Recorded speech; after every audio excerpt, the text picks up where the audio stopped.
al doctor Hugo Semelman Merino, quien lo hemos estado invitando mucho tiempo atrás, pero por cuestiones de su agenda no había podido estar con nosotros. El día de hoy nos va a dar una conferencia en torno a lo que es la investigación social, básicamente por el auditorio que hoy día nos acompaña. Estamos hablando con él de que hay gente de pedagogía, gente de sociología, gente de economía, gente de periodismo de comunicación, y en ese sentido va a dar un cierto giro a la ponencia magistral del día de hoy. No me resta más que dar la bienvenida a nombre de la Escuela Nacional de Estudios Profesionales Aragón y particularmente a nombre de la carrera de Pedagogía, gracias a la maestra Lucero Argón, que fue el enlace, la mediación para que hoy en día tuviéramos aquí al doctor Semelman. Doctor, muchísimas gracias y esperemos que esta sea una de las tantas veces que tengamos por acá. Les pido un fuerte aplauso para él, por favor.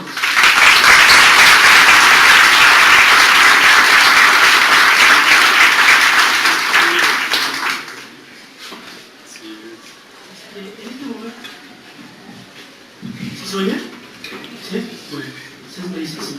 En este momento vamos a dar solamente algunos elementos del vastísimo y amplio currículum que tiene el doctor Hugo Semelman.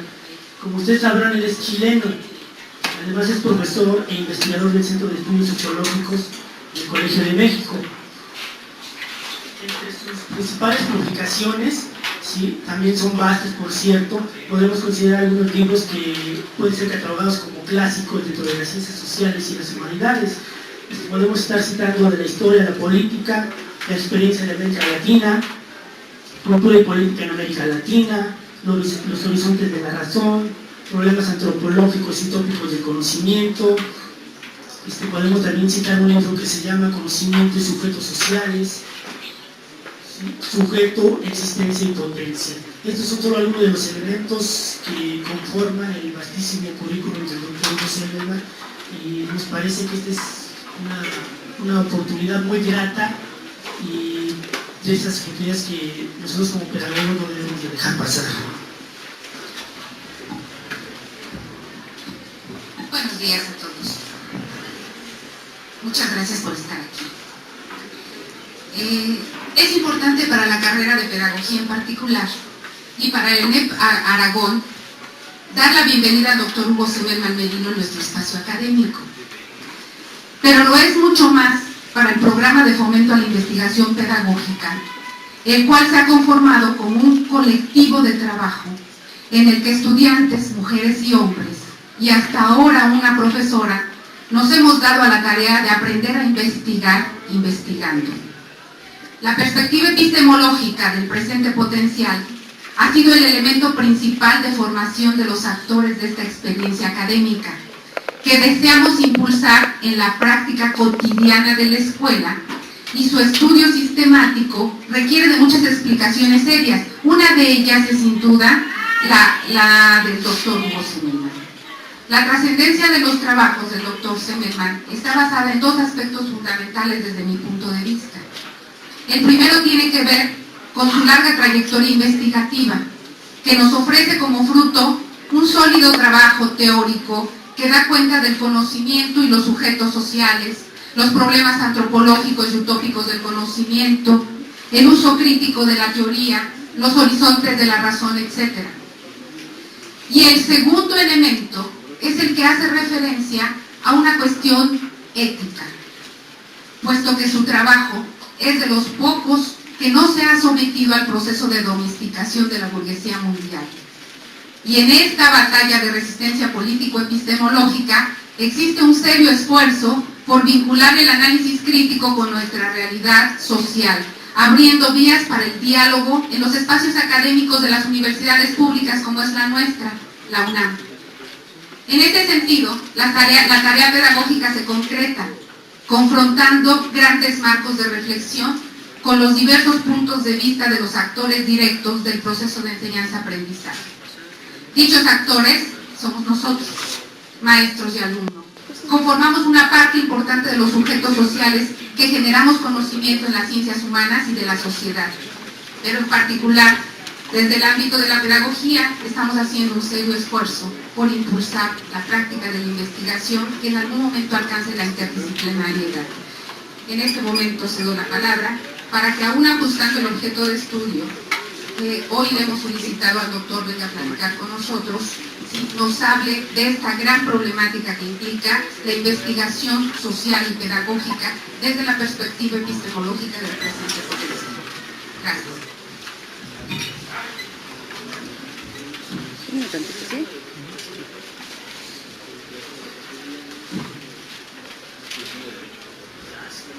Le decía a Lucero antes de comenzar, y quizás la mejor forma de abordar el tema con ustedes, tomando en cuenta diversidad de disciplinas que me informaban y estaban aquí presentes, tomando sobre todo en cuenta las diferentes experiencias aquí acumuladas, a partir de constatar que ustedes en general son muy jóvenes. Es importante tomar en cuenta ese hecho porque hay problemas que uno con los años conceptualiza, les da forma, pero no siempre esos conceptos reflejan de una manera clara la experiencia que hay detrás, entendiendo por experiencia el cúmulo de problemas de los cuales estos conceptos pretenden dar cuenta. Es muy distinto hablarle de esto a personas de 40 años que a personas de 20 años o de 25 años. Y el promedio de edad de este auditorio es realmente bajo en ese sentido, y por lo tanto tenemos que hacer esfuerzos de aproximarnos a ustedes y darles a entender qué es lo que se quiere decir con lo que se va a decir. Por eso me parece que sería importante detenerse en el análisis del título de la conferencia, porque como ustedes pueden ver es un título bastante largo y lleno de palabras a lo mejor raras o extrañas o no de uso corriente. Entonces mal harían ustedes decir: fue una conferencia sobre la importancia de la investigación pedagógica de la perspectiva epistemológica del presente potencial, si parten no entendiendo ni siquiera lo que es el título, como puede ser el caso de muchos de ustedes. Y esto no se lo estoy diciendo porque no puedan entender, porque aquí viene lo que decía, de que los conceptos que están en el título no son arbitrarios, expresan toda una tradición en el trabajo académico de por lo menos un par de generaciones anteriores a las de ustedes. Indudablemente yo pertenezco a una generación distinta a la de Lucero, pero Lucero también tiene una generación distinta a la de ustedes. Entonces estos temas conceptuales expresan, no son caprichos, no son problemas de modas, expresan también ciertas urgencias que se han ido planteando en materia de conocimiento en el ámbito de la ciencia humana a lo largo de los últimos años. Y cuando hablo de los últimos años, fácilmente podríamos estar hablando de medio ciclo de problemas. Entonces no son problemas que surgieron ayer, ni antes de ayer, ni en los últimos 10 años. Son problemas que se vienen arrastrando desde hace muchísimo tiempo, algunos de los cuales tienen su origen incluso en el siglo XIX. Entonces, creo que es importante, por lo que digo, que nos detengamos un poco en cada uno de los elementos componentes del título de la conferencia, para tratar de abordar, desde esa perspectiva, procurar abordar los problemas que estaba mencionando Lucero. En primer lugar, hoy estamos en presencia de una fuerte discusión acerca de lo que es la pedagogía. Ese es un tópico que habría que detenerse a analizarlo. Hay discrepancias muy fuertes en el contexto de las llamadas reformas educativas en este momento, y eso quienes ustedes sean de la carrera de educación tienen que entenderlo. Todo gira en torno de lo que es enseñar, y por lo tanto gira en torno del concepto de lo que es formar, en la medida en que enseñar y formar no sean dos conceptos que se deban confundir. Ahí hay toda una línea de discusión. Pero hay otra línea de discusión, que es la línea de discusión relativa a la investigación misma. ¿Qué significa investigar algo? sobre lo cual también hay una fuerte disputa. No hay acuerdo sobre estos conceptos. Se pueden tener distintas perspectivas de qué es lo que se entiende por investigar, así como sobre lo que se entiende por enseñar. Es en este ámbito entonces donde surge o tiene importancia la discusión epistémica, precisamente por el desacuerdo que hay. En la comunidad de científicos hay desacuerdo respecto a estos dos tópicos iniciales, formar e investigar. Y es precisamente porque existe esa disputa, ese desacuerdo, que es importante agregar un tercer elemento conceptual, que es lo que aquí en el título se llama perspectivas epistemológicas.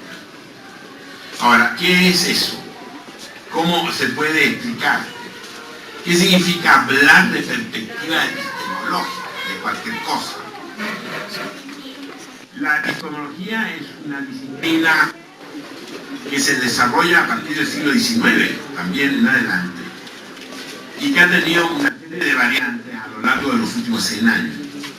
Pero para no perdernos en información innecesaria ni en tecnicismo, lo que yo puedo decirles a ustedes es que el concepto de perspectiva epistemológica apunta a una cosa muy concreta.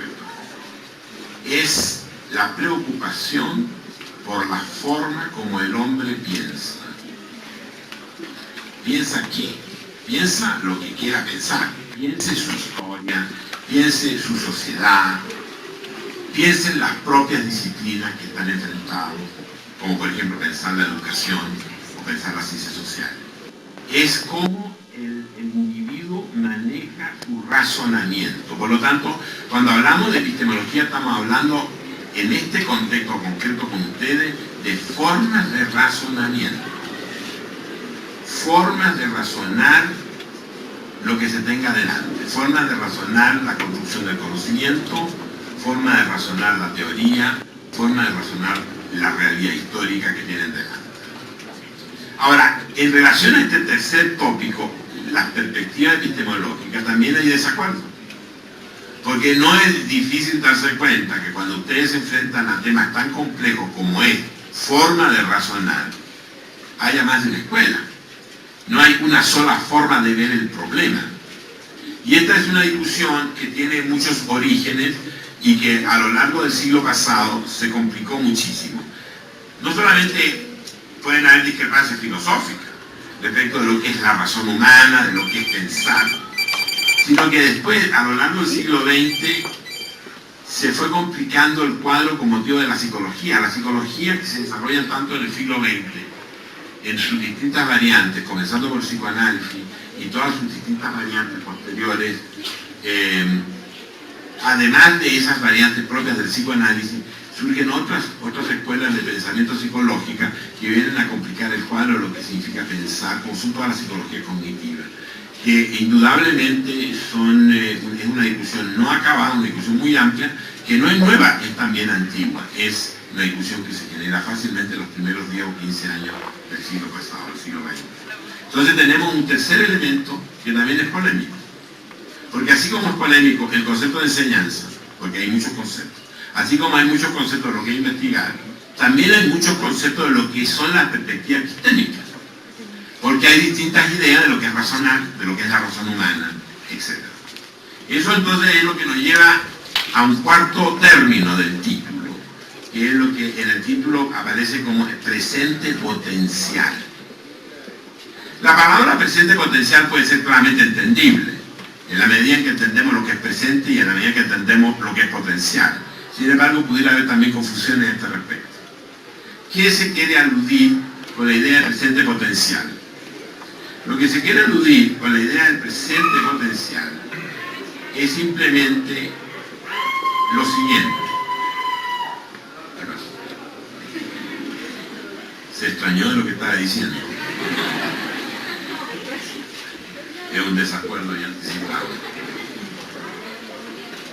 El presente potencial hay que entenderlo a partir de tejer la relación de los dos conceptos. Presente es un concepto que ustedes usan todo el tiempo. Presente alude a lo que tienen sobre ustedes en un momento determinado, es decir, es la realidad o el conjunto de circunstancias que ustedes están constantemente viviendo. están siempre viviendo porque se están como reproduciendo cotidianamente, para decirlo de alguna manera, aun cuando también este concepto pudiera ser complejizado de diferentes ópticas. Pero para entendernos, digámoslo así, es el recorte del tiempo corto, es lo que les ocurre a ustedes en el tiempo corto. Pero si ustedes analizan lo que es el tiempo corto, se dan cuenta que la vida de ustedes es una sucesión de tiempos cortos. En un mismo día hay cortos tiempos y largos tiempos. Si yo digo lo que le pasa a una persona en una hora y lo que le pasa a una persona durante 24 horas, no es lo mismo. Sin embargo, esas 24 horas es una sumatoria de lo que le pasó en cada hora. Es decir, podemos llegar a situaciones de ese tipo. Lo que quiero señalarle es que el corto tiempo es el recorte de tiempo que me da cuenta de las circunstancias en el momento en que yo las estoy viviendo. Ese es un concepto importante de entender. ¿Y qué es lo potencial? Lo potencial alude de una manera, yo diría, bastante clara, alude a que esas circunstancias que a ustedes están pasando, lo que ustedes tienen delante de sus ojos, lo que ustedes están observando, no se acaba ahí. No tiene término en el momento en que ustedes terminan de pensarla, o para quienes ustedes están haciendo investigaciones, no se agota en el recorte de la investigación. Yo puedo recortar un estudio, por ejemplo, yo voy a decir, voy a estudiar cómo se da el proceso de enseñanza-aprendizaje en una escuela en el lapso de determinado tiempo, que será una semana, será 15 días o un mes, el tiempo que se elija como recorte. La potencialidad alude a que lo que yo estoy estudiando en ese recorte de tiempo entre la fecha A y la fecha B no se agota en esa fecha. Eso por una parte. ¿Por qué? Porque la realidad, llamémosla la realidad de los seres humanos, la realidad sociohistórica, es una realidad que está en constante movimiento y se está desplazando en el tiempo, más allá de la vida de los propios hombres. Ahora, esta es una idea importante porque se vincula con otra. La idea de la potencialidad, en la medida en que me refleja este movimiento de la realidad, este movimiento incesante de la realidad, también me plantea otro desafío. Y el desafío muy importante que plantea la idea de la potencialidad es que la realidad que yo tengo delante, incluyendo la personal, la realidad mía, personal, subjetiva, y la realidad que surge de mis relaciones con otros seres humanos en un momento determinado del tiempo, o las relaciones de trabajo, o las que fueren, son realidades que no están dadas simplemente porque hay una ley que así lo establezca, sino que son realidades que surgen como resultado de la interacción de las personas, como resultado de la propia acción de las personas, ya sean consideradas individualmente o colectivamente. Esto es una discusión también vasta en el tiempo. Yo aquí estoy buscando esa delimitación del concepto. ¿Por qué? Porque me lleva a una afirmación importante entender. La realidad que yo tengo delante es una realidad que yo estoy construyendo. Cuando digo yo, no estoy hablando del individuo aislado, estoy hablando del individuo aislado como individualidad, pero también estoy hablando del individuo relacionado con otros individuos conformando distintos tipos de agrupamientos humanos. Distintos tipos de agrupamientos humanos. Esto también los sociólogos que están acá lo entenderán mejor. No hay un solo tipo de grupo, hay muchos tipos de grupos humanos que tienen dinámicas muy complejas que se van transformando sucesivamente. No hay un actor, hay muchos tipos de actores, para decirlo de otra manera, en la realidad de una sociedad. Esa realidad, precisamente por esas circunstancias, es una realidad que se puede, al poder construirse, se puede también potenciar. ¿Y qué significa potenciar? Significa que yo puedo ejercer sobre esa realidad una cierta presión a través de determinadas prácticas sociales y activarla. Y activarla significa desarrollarla con mayor velocidad o con mayor ritmo, o también, ¿por qué no decirla?, crearla. Este es un punto importante de entender, porque nos impide que nuestra relación con las circunstancias sociales, económico-políticas, sea una relación sumisa, sea una relación pasiva. Como que él dice, que esto es así y ni modo tiene que seguir siendo así porque está escrito que sea así. Eso no es correcto. No está una afirmación ideológica, se transforma en una afirmación ideológica, hoy día muy dominante, para convencer a la gente que no puede hacer nada. Eso es algo que hay que entender. En circunstancias que la realidad misma permite, por definición, una enorme cantidad de posibles acciones, microacciones, no necesariamente grandes acciones, pequeñas acciones en el corto tiempo, pero a través de prácticas que al incidir sobre la realidad permiten construir realidades que no son conocidas o realidades que son conocidas y que se pueden estimular en su desenvolvimiento. Entonces, ustedes ven esta idea, cómo recuperar la ola en el plano de la epistemología. Porque lo que yo estoy ahora relacionando es la idea del presente potencial, así entendido con lo epistemológico, significa entonces que el conocimiento tiene que construirse con todas sus exigencias de cientificidad, un punto sobre el cual espero poder hablar en un momento más, desde exigencias de construcción social. Esto es importante, es decir, no hay una realidad objetiva que está delante de ustedes. No hay una realidad única que está delante de ustedes. Hay una realidad dominante, que es indudablemente así. Que es una realidad dominante que se impone sobre una serie de otras realidades que aparecen como realidad subalterna o subordinada. Pero no hay una realidad ontológica, no hay una realidad inherente como la realidad de la física o la realidad de la astronomía. En el mundo de la sociedad no existen esa realidad. Las realidades todas, las dominantes y las subordinadas, son construcciones de actores, son construcciones de sujetos que crean esa realidad en distintos tiempos y en distintos espacios. Entonces, a partir, digamos, de esta afirmación, es que yo tengo que entender que el conocimiento, por lo tanto, es un conocimiento científico, no es ideología lo que estoy diciendo, es un conocimiento científico sobre el tema que se les venga en gana estudiar, incluyendo desde luego la educación, que no está prescrito, no hay una normativa que me dice que esta realidad tiene que ser así y no asá.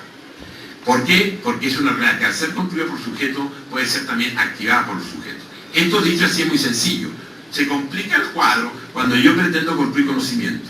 Por eso es que se tiene que buscar la relación entre esta exigencia presente potencial y la construcción de conocimiento. Y ese vínculo entre conocimiento y presente potencial es esto en el título de la conferencia llamada Enfoque epistemológico del presente potencial.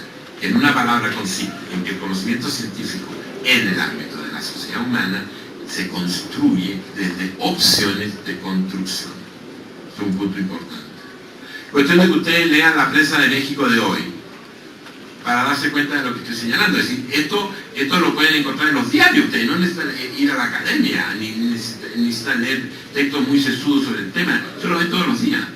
Por ejemplo, lo que está hoy día pasando en el Congreso aquí nacional respecto de la ley de la Cocopa, por ejemplo, las distintas interpretaciones que se están haciendo de ella. La propia ley obedece de alguna manera a un cierto diagnóstico de situación de lo que son los grupos indígenas de Chiapas, que es un conocimiento por muchos antropólogos, construido por mucha gente, que no es necesariamente una opción ideológica, que es un conocimiento sobre posibilidades de acción en un contexto determinado.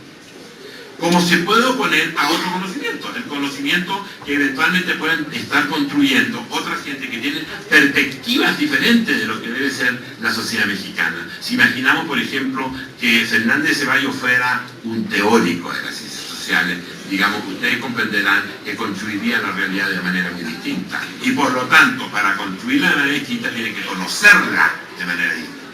Es un punto que hay que entender.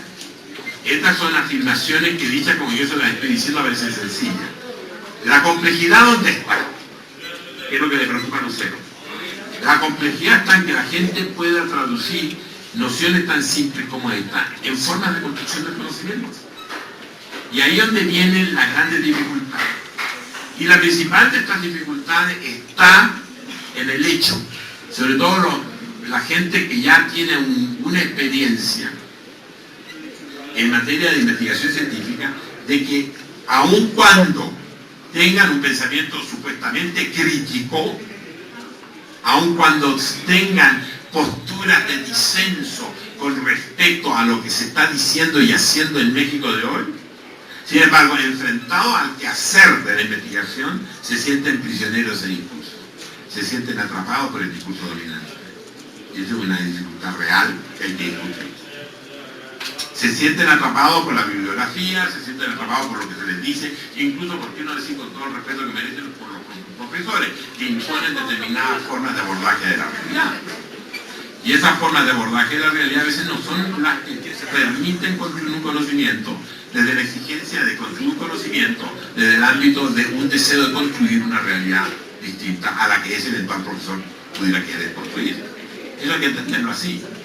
Ahora, indudablemente que hay una serie de otros factores, además de uno muy importante, en lo que podríamos, yo creo que es muy cierto eso, que alguna gente siempre me lo recuerda, que es el llamado positivismo. A lo mejor este es un concepto por algunos de ustedes conocido, por otros menos conocido. El positivismo es muy poderoso todavía. ¿Y en qué consiste el positivismo? El positivismo consiste en que usted, cuando se enfrenta con una investigación determinada, en el tema que sea, cree que esa realidad existe independientemente del sujeto. Y en la medida en que yo crea que esa realidad existe independientemente del sujeto, voy a quedarme prisionero de lo que podríamos llamar el peso de los datos, que yo creo que son los datos que se me transmitieron, o los datos que yo puedo registrar en un censo, por ejemplo, tanto en términos cuantitativos, cualitativos, en circunstancias que los datos también son construcciones. No existe el dato objetivo. El dato es construido ad hoc a lo que yo quiero construir como conocimiento. Eso es una discusión que cuesta, como yo se lo estoy poniendo ahora, aparece como muy simple. Pero no es simple. Y no es simple porque supone un esfuerzo grande, imaginativo incluso, de poder encontrar diseños de investigación que sean adecuados. Entonces aquí yo lo único que estoy señalándoles a ustedes es que estas exigencias de una epistemología de presente potencial me supone diseños metodológicos. Supone diseños metodológicos adecuados. Sobre eso, desde luego, yo no puedo hablarles a ustedes ahora, además no tendría sentido.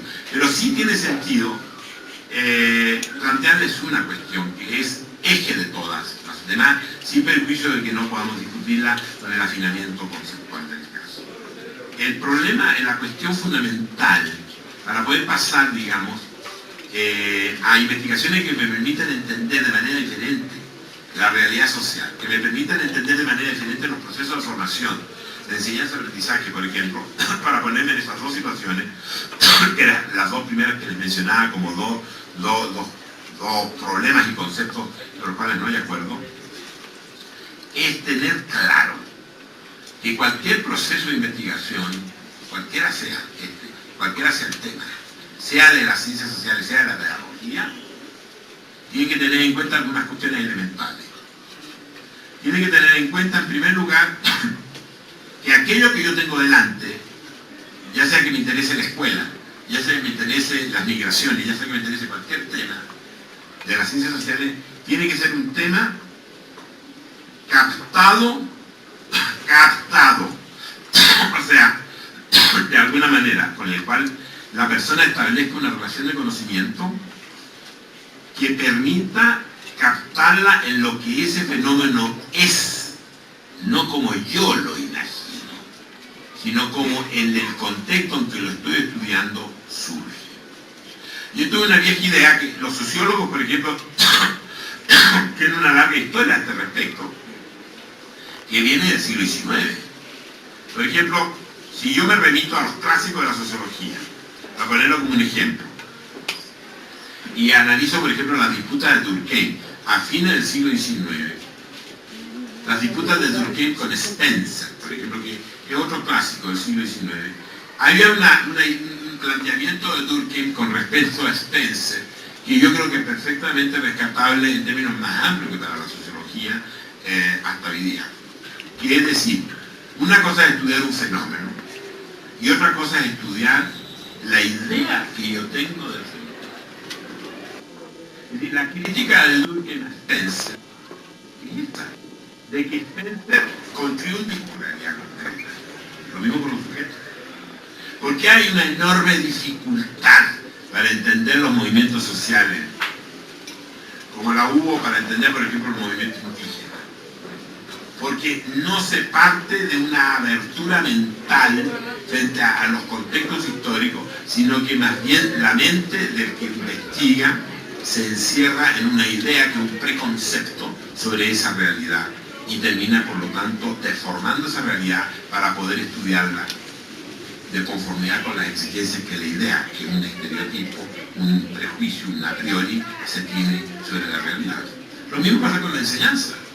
Digamos, podríamos decir, ¿qué pasa, por ejemplo, con los procesos de enseñanza-aprendizaje? ¿Qué pasa, por ejemplo, con las propuestas pedagógicas, ya sea en el plano ya sea por ejemplo en el plano curricular, o ya sea en el plano de la didáctica, con respecto a lo que pasa con la escuela primaria, o con la escuela media, muchas veces como es el caso de la reforma educativa, yo no necesito dar mayores detalles, es que se parte de un preconcepto de lo que es la escuela. Y no se hace el esfuerzo de que la escuela, por ejemplo, en un país como México puede ser muy diferente a un país como Guatemala o un país como Argentina, Brasil o Chile. Entonces el estereotipo es el mismo, es la misma escuela, porque se supone que tienen los mismos niños en el sentido demográfico, es decir, que los niños tienen la misma edad y que tienen profesores que supuestamente se tienen que entender con el niños pequeños o no ya tan pequeños, sin tomar en cuenta que la escuela es un fenómeno también cultural. Que la escuela es un fenómeno cultural que es muy distinta en un contexto histórico que en otro contexto histórico. Entonces, los intentos, por ejemplo, lo estoy poniendo como un ejemplo obviamente simplista, de aplicar las mismas fórmulas, como de hecho es lo que ocurre hoy, a distintos contextos nacionales, significa que en el fondo la reforma educativa está funcionando sobre ideas de escuela, ideas de proceso de formación y enseñanza, pero no tienen en cuenta la realidad concreta de lo que es escuela. Y eso se expresa en varios síntomas. Uno, los menciono dos que son muy recurrentes. Uno, que las llamadas reformas educativas quedan en manos de los técnicos de los ministerios de educación y no llegan necesariamente al aula, no llegan a los profesores de aula. Primer síntoma. Eso está pasando en muchos países. Segundo síntoma es que la capacidad de pensar, sí, aquí volvemos a la materia epistémica, la capacidad de razonar, la experiencia docente de los propios profesores de aula no es tomada en cuenta en las grandes reformas educativas que se están impulsando hoy día en América Latina. Entonces se produce una disociación entre las llamadas políticas que supuestamente parten de un conocimiento de la educación y lo que la educación en términos concretos es. Una falta de concreción del fenómeno. Y este es un problema de forma de razonamiento. Por eso que es un problema, para decirlo en los términos que yo se lo estoy platicando, un problema epistémico, porque alude a cómo yo pienso la escuela, a cómo yo pienso el proceso de enseñanza-aprendizaje, a cómo yo pienso la migración, a cómo yo pienso la democracia, a cómo yo pienso los grupos sociales, el tema que va en Mexicana. El problema está siempre presente. Entonces, esta primera consideración metodológica no es en sí todavía metodológica, pero una primera consideración metodológica, que el fenómeno yo tengo que hacer el esfuerzo de captarlo en su conclusión histórica. Pero esto no es fácil, porque yo le puedo preguntar a usted, ¿en qué es diferente la migración hoy que la migración hace 10 años atrás, a lo que estudia migración? ¿O en qué es diferente el conflicto social hoy día a lo que era el conflicto social hace 10 años o 6 años atrás? ¿O en qué es distinto ser analfabeto ahora que ser analfabeto antes? ¿En qué es distinto la educación superior ahora que hace 10 años atrás? Son preguntas fundamentales que tienen que ver con la necesidad de poder resolver esto que estoy llamando la concreción del fenómeno, la concreción histórica del fenómeno.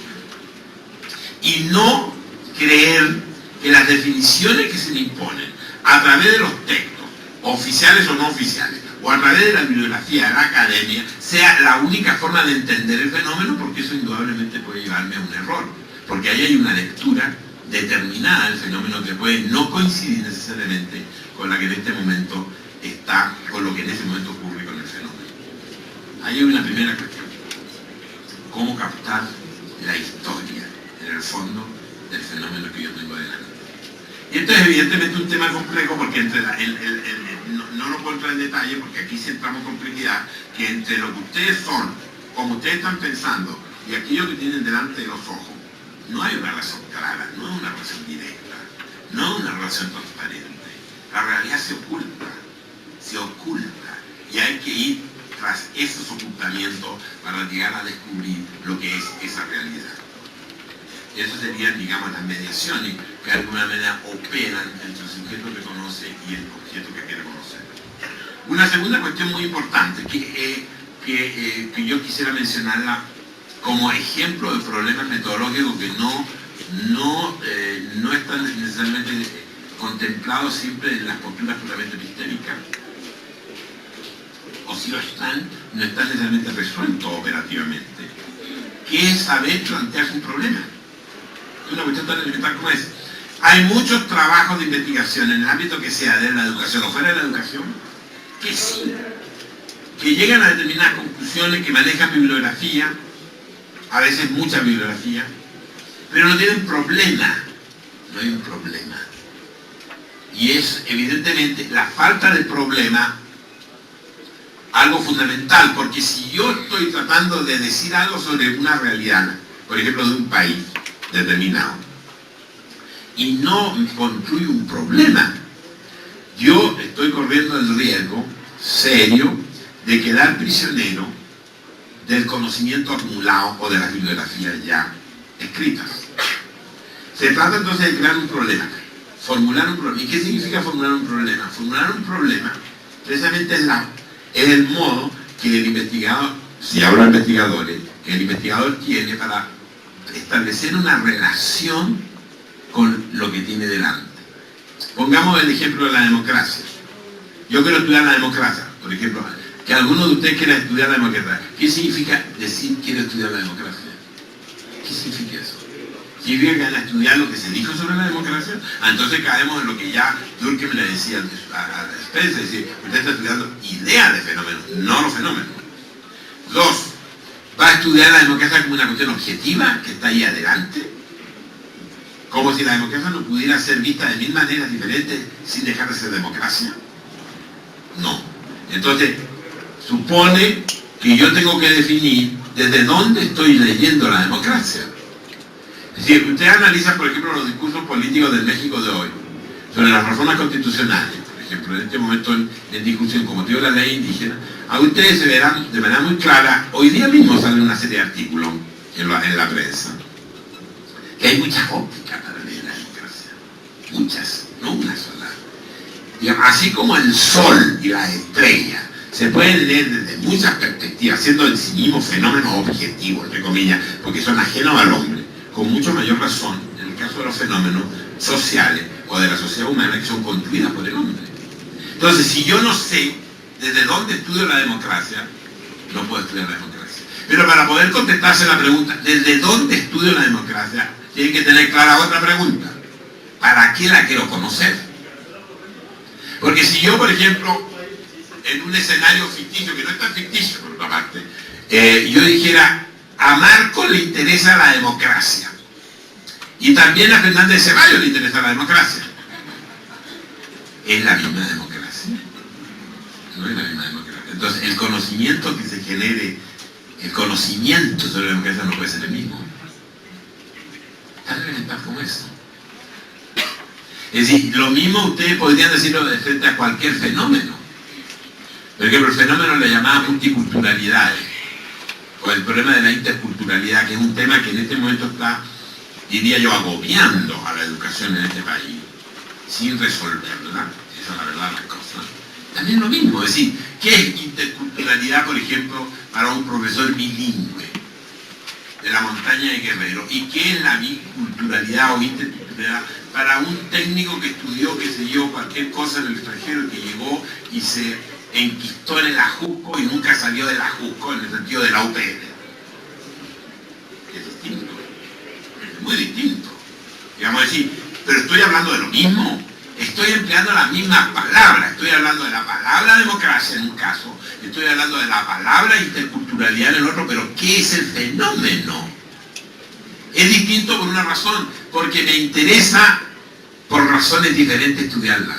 Porque el conocimiento de la democracia en un caso o en otro es distinto, porque el uso que se va a hacer de ese conocimiento es distinto, y por lo tanto, lo que yo voy a privilegiar para estudiar de la democracia en un caso y en otro es diferente. Por lo tanto, los recortes, metodología, del fenómeno de la democracia en un caso, en el de Marco, en el Fernández Ceballos, es distinta. Es lo que está pasando en la producción académica de hoy. Lo mismo con el caso de la cultura, etcétera, etcétera. Hace pocos días atrás hubo un seminario en Acapulco, organizada por un grupo de personas que están preocupadas del problema de la interculturalidad. Y ahí ustedes pudieron verlo en carne propia, es decir, habían ponencias escritas sobre el problema de la interculturalidad de Guerrero, escritas por profesores de las escuelas bilingües de Guerrero, pero también estaban los expertos de Harvard y de Yale, que la leyeron de manera distinta. ¿Me explico? Y los dos estaban hablando lo mismo.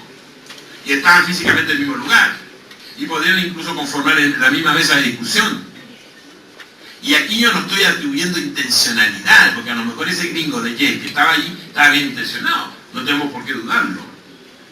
Pero su óptica es otra, porque él está leyendo el problema de la interculturalidad desde una perspectiva diferente. Le interesa el para qué de esa investigación puesto allá. Es muy diferente a mí y yo que está aquí en Chilpancingo. Son cosas tan simples como esas, son problemas metodológicos. Pero para poder resolver esos problemas metodológicos hay que tener claro ciertos presupuestos, llamémoslo epistémico, y vuelvo a la idea, epistémico entendido como forma de razonamiento. Si yo no tengo claro el problema de cómo yo estoy pensando, no puedo resolver los problemas metodológicos. Pero el cómo yo estoy pensando no me resuelve los problemas metodológicos. Es solo un paso anterior para resolver los problemas metodológicos. Y los problemas metodológicos que yo sintetizo aquí en dos cuestiones, sin avanzar más, que es la exigencia de la historia en el fenómeno. Y dos, el poder formularme un problema en relación a lo que yo quiero hacer con ese problema, para qué lo quiero estudiar, son fundamentales. Si eso yo no lo resuelvo, no puedo avanzar en la investigación. Es claro, puedo avanzar por otro carril y llegar a otras conclusiones que probablemente me sean ajenas. Esto es particularmente relevante por lo siguiente. Esto que yo le estoy diciendo a usted es el hiper resumido silabario de la letra A. ¿Me entienden? No me interpreten mal. Esto es una muestra de problemas. Cada uno de estos necesita ser desarrollado muchísimo. Y eso es lo que yo estaba señalándole a usted como los grandes desafíos metodológicos que se pueden derivar del título que está aquí en el pizarrón, que es el problema de la investigación, me salto lo pedagógico, investigación desde la vertiente epistemológica del presente potencial, aplicable a la educación o aplicable a la dinámica social o a los conflictos o al tema que sea. El problema de la exigencia de la historia, de la concreción, para decirse en otros términos, está presente en cualquier investigación. Y también la exigencia del para qué yo quiero investigar. ¿Por qué es relevante esto? ¿Por qué es relevante entender a la realidad como una realidad potencial? Uno. Dos. ¿Por qué es relevante entender que el conocimiento se construye siempre en el marco de opciones de construcción? Y esas opciones de construcción no son teóricas, son ideológicas o valóricas. ¿Por qué es importante? Porque el contexto actual lo exige de forma perentoria. Y cuando hablo del contexto actual estoy hablando del contexto de la globalización, estoy hablando del contexto del neoliberalismo, todas esas cosas que ustedes leen y viven más que leer todos los días. Hoy día, por ejemplo, sale un artículo en la prensa que es terrorífico. No sé si lo leyeron, respecto de lo que está aconteciendo en Argentina, país del que llegué recién ayer. Ahí se vive un clima de absoluto bloqueo. Para relacionarlo con lo que estoy diciendo ahora. ¿Un bloqueo qué significa? Que no se ven alternativas. No se ven alternativas. Entonces, fíjese usted, hasta el punto de no ver alternativa, que toda la gente, cualquiera sean sus posturas, llamémoslas así, valóricas, o de lo que están apostando todos los huevos de la canasta a un personaje que es un hombre de la derecha argentina. Y es Domingo Cavallo. Fíjese. O sea, como quien dice que Domingo Cavallo saca a la Argentina de la crisis o todos nos vamos al carajo. ¿Por qué? Porque aquí también a lo mejor cada uno de ustedes va a comenzar a apostar a Gil Díaz. Que si el señor Gil Díaz no nos saca de la crisis, vamos todos también al abismo. ¿Qué significa eso? Eso es lo que yo los estoy invitando a que lo piensen. ¿Por qué se puede llegar a esa situación? A sabienda de que ese señor no le va a resolver el problema. ¿Por qué entonces la gente llega a esa conclusión? Es una pregunta que tienen que hacer. Porque se está dejando a la gente sin opciones de lectura.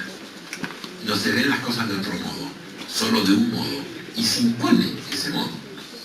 Esa es la gran fuerza que tiene de la globalización, que impone lecturas únicas del presente y de las posibilidades de potenciar ese presente.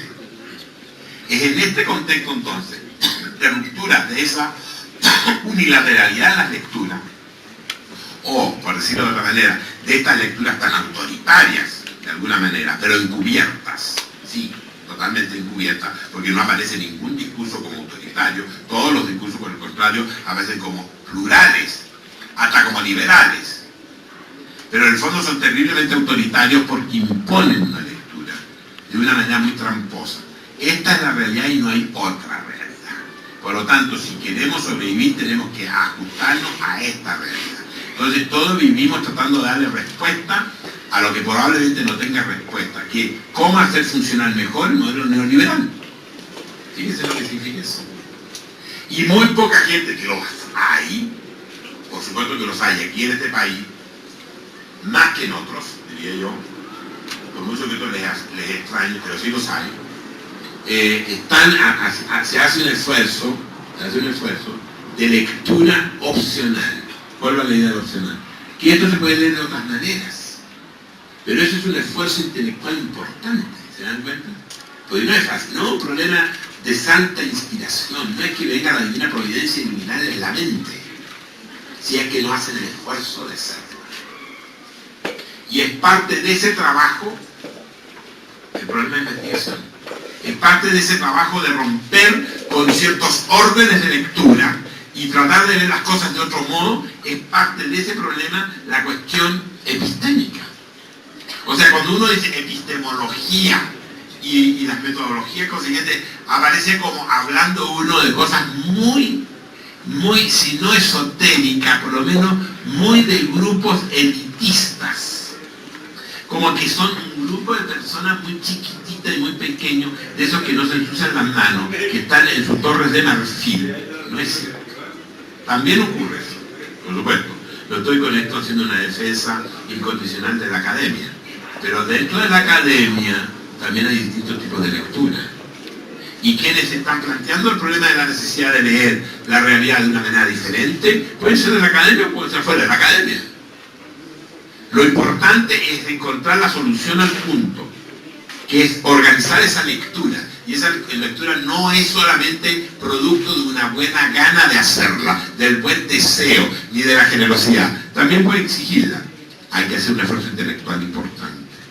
Y en ese sentido, que me ha parecido importante discutir temas como los que están sintetizados en el título de esta conferencia. No para darles a usted ninguna respuesta, eso es imposible en este momento. Tendríamos que estar muchísimo más tiempo en esto, pero por lo menos dejarles a usted un perfil de lo que significa hablar de estos tópicos, tal como están resumidos en los conceptos del título.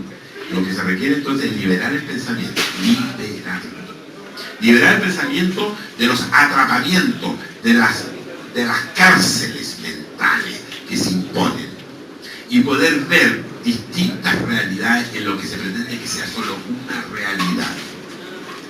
Eso es potenciar la realidad que tengo delante. Hay un historiador, ya de luego muerto, pero gran historiador de la escuela francesa, que a lo mejor ustedes han conocido de nombre, que se llama Fernando Braudel, que dice algo que me parece que ustedes tienen que registrar a nivel personal. Hay dos frases de dos señores que no tienen nada que ver con lo que yo les estoy diciendo en términos de orientación, pero que me parece que fueron dos afirmaciones que sirven para entender el problema del desafío que hay en torno de todos temas como esto del presente potencial. La de Braudel, por ejemplo, es algo tan sencillo como lo siguiente. No olvidar, dice Braudel, no olvidar que así como un país tiene muchos pasados, también tiene muchos futuros. Primera frase. Porque si esa frase ustedes la confrontan con lo que hoy día pasa, es muy fácil reconocer que se trata de imponer que México, por ejemplo, tiene solo un futuro, que es el que le escribe el neoliberalismo. En ese contexto que le estoy citando a Braudel. Y la segunda, de un hombre más alejado de las ciencias humanas, que es un epistemólogo que contribuyó fuertemente al desarrollo del conocimiento de la ciencia dura, que es Lacan. Lakatos tenía otra frase que apuntaba también a este esfuerzo de liberación del pensamiento, que es lo que yo estoy tratando de resumir estas reflexiones ante ustedes. Él decía, si el hombre ha podido progresar a lo largo de los siglos, es porque la razón del hombre se ha atrevido a pensar en contra de la razón del hombre.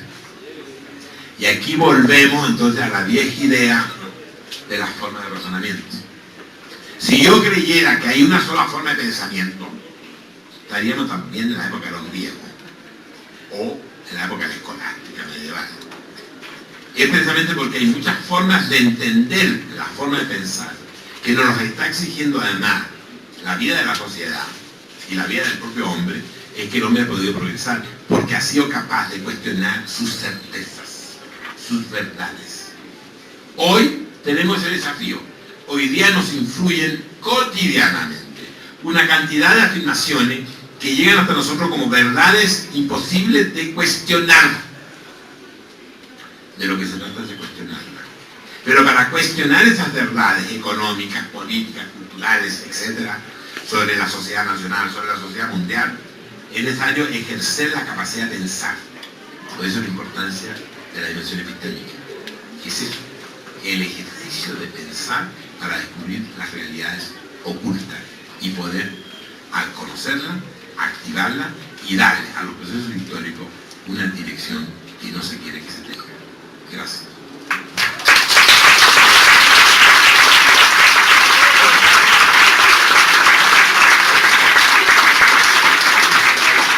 Bueno, sin mayor preámbulo, ¿qué les parece si pasamos a los comentarios? Bueno, las preguntas concretas que le hagan llegar al doctor Semmelmann, de forma escrita, si tienen ya algunas de manera escrita, o que sean breves al exponerlas, por favor.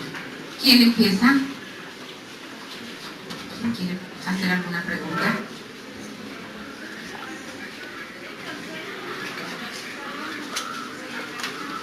Por allá, joven.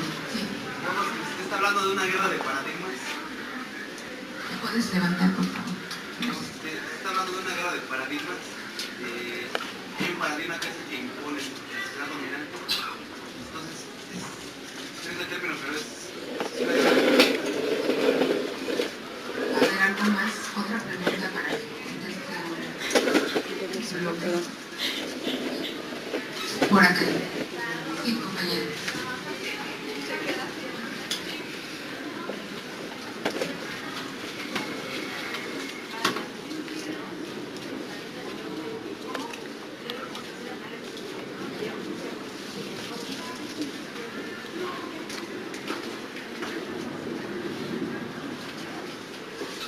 ¿Alguna otra pregunta? ¿Precisas la pregunta, por favor? No quedó clara.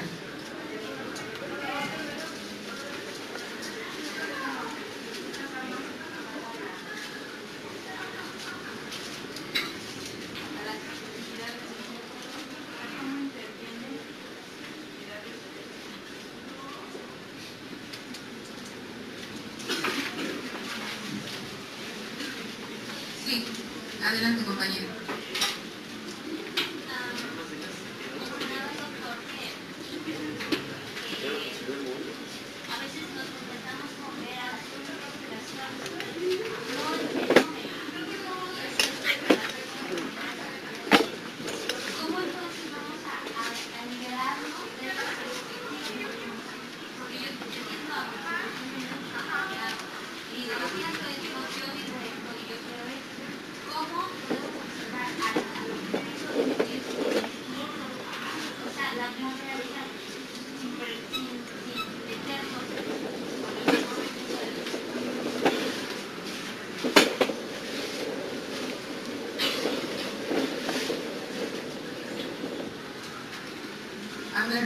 Sí, Verónica. Yo quisiera hacer un comentario para esto, cuando usted comenta con respecto al fenómeno, que no se puede partir de la idea de que el fenómeno mismo. Aquí hay una pregunta en el sentido de ¿qué es lo que es? O sea, Cuando yo miro la realidad, estoy construyendo una lectura de la realidad. Y estoy construyéndola con estudio. Estoy construyéndola con una conocimiento. Entonces, ¿cómo le hago? ¿Cómo le hago para saber que estoy viendo lo que es y no lo que yo creo? A mí me parece que hay un problema, y usted lo comentaba de alguna forma después. Hay un problema con respecto al lenguaje. Porque finalmente la construcción de las prácticas, la constitución de los fenómenos, implica la constitución de los discursos, y eso implica el lenguaje. Y entonces tiene que ver, me parece, en el sentido de qué es lo que es, tiene que ver con la constitución de los lenguajes. Y lo que podría ser la polisemia de las palabras, que se ubican precisamente en diferentes lecturas políticas. Y la pregunta sería, ¿qué es lo que es? ¿Cómo saber que lo que es lo que es? Si no es ya una lectura construida históricamente con respecto a los sujetos y cómo se colocan primero.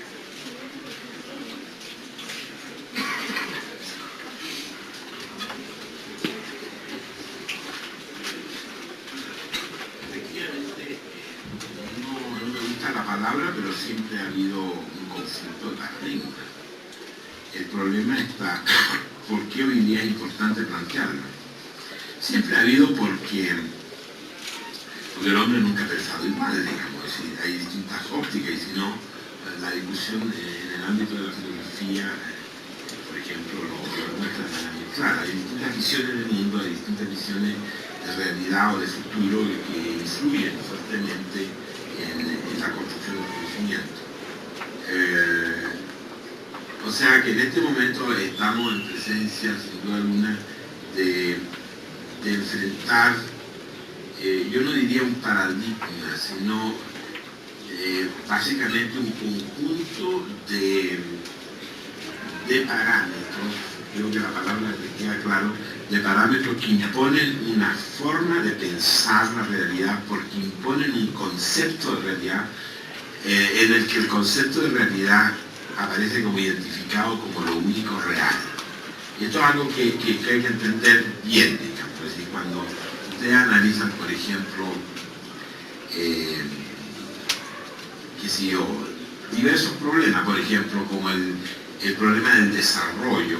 Ustedes ven, por ejemplo, hoy día mismo, y lo digo como ejemplo porque es algo sobre lo cual ustedes fácilmente pueden leer, hoy día el concepto de desarrollo es un concepto que está reducido de manera muy mecánica a una serie de parámetros de lo que es el desarrollo. Entonces el desarrollo está asociado a un determinado tipo de inversión, no cualquier inversión, sino un determinado tipo de inversión está asociado a un determinado tipo de consumo y está asociado también a determinados tipos de desigualdades, diría yo, de estratificaciones sociales que no se plantean necesariamente como cuestiones conflictivas, sino que como problemas propios de ese concepto de realidad. Y así como con el concepto de desarrollo pasaría con muchos otros. Son parámetros que nos imponen un modo de ver la realidad y por lo tanto, al imponernos un modo de ver la realidad nos imponen también una noción de futuro. Ahora, esto se puede vincular con las dos últimas preguntas, con el problema del qué es. No hay un qué es. No hay un es último. No hay un es último. Yo quisiera que se tomara en cuenta lo que yo dije al comienzo. Es decir, si yo quiero estudiar la democracia, no es que haya una esencia de la democracia inalcanzable para algunos y alcanzable para otros. La democracia, como cualquier fenómeno social, es una construcción de actores. Entonces va a ser siempre de alguna manera como fenómeno parte de una opción de lectura que esos sujetos tienen de las realidades económicas, culturales o políticas. Y la democracia es un ejemplo de lectura de lo que es el poder, de lectura de lo que es el crecimiento económico, pero que no es en sí mismo objetiva, que es parte de una opción de lectura que algunos actores imponen sobre otros actores. Y aquí es donde viene el punto que convendría señalar a partir de alguna de las preguntas. Los fenómenos, cuando yo digo que tienen que captarse su concreción histórica, no estoy diciendo que haya una esencia del fenómeno. Creo que ese discurso esencialista es peligroso. Es peligroso porque Porque si fuera así, entonces podríamos estar en presencia de que hoy día el discurso neoliberal realmente descubrió la esencia de la historia. Y que por lo tanto no nos queda más que aceptar esa única esencia que es, por ejemplo, la que mostró el discurso neoliberal, que si lo analizamos el discurso neoliberal, para seguir con este ejemplo, desde la perspectiva en que yo me he colocado, la globalización, para que me permitan ver realidad distinta, es salirle al paso a los parámetros que están asociados al discurso teórico de las corporaciones transnacionales. Ese es el punto. Y digo que aquí cuando hablamos de corporaciones transnacionales no estamos hablando solamente de empresas que ganan dinero, que explotan y que luchan por mercado. Eso obviamente es así. También están preocupados de otra cosa, de organizar un discurso que los legitime. Si no lean las declaraciones de Carlos Slim de hoy día, ¿la leyeron? Slim hoy hace una declaración de que el principal negocio en México es atacar la pobreza. Que ya atender el problema de la pobreza ya no es un acto de misericordia o de justicia social, sino un negocio. Digamos, y agrega algo que es particularmente relevante señalarlo como ejemplo de lo que estoy diciendo, porque él es de alguna manera una corporación transnacional, que está creando muchos problemas a México por vía de las transnacionales norteamericanas. Esa es otra discusión. Ustedes saben que le han metido todo tipo de pleito. Acaba de perder un pleito por $700 millones porque los americanos lo están acusando de dumping y cosas de ese tipo. Bueno, pero lo que quiero señalar es esto. Él dice, es importante entender no solamente la pobreza, es necesario también entender cómo crear nuevas formas de hegemonía cultural. No estoy hablando del profesor X de la UNAM o de la Iberoamericana, estoy hablando de Slim. ¿Por qué? Porque el principal problema, mirado desde el ángulo que nos hemos colocado nosotros ahora, de romper estos parámetros que nos imponen lectura, no son los textos de los académicos, porque eso por último no los editan o los leen 1000 personas o 3000 personas en total, sino que son los parámetros que impone el discurso de las corporaciones transnacionales. Y eso hay que tomarlo en serio. Tan en serio que ha comenzado hace unos años a esta parte una corriente, diría yo, de pensamiento que se ha llamado la corriente de pensamiento de las orientaciones postcoloniales. Las orientaciones postcoloniales consisten en el esfuerzo de un grupo de intelectuales, muchos de los cuales son latinoamericanos,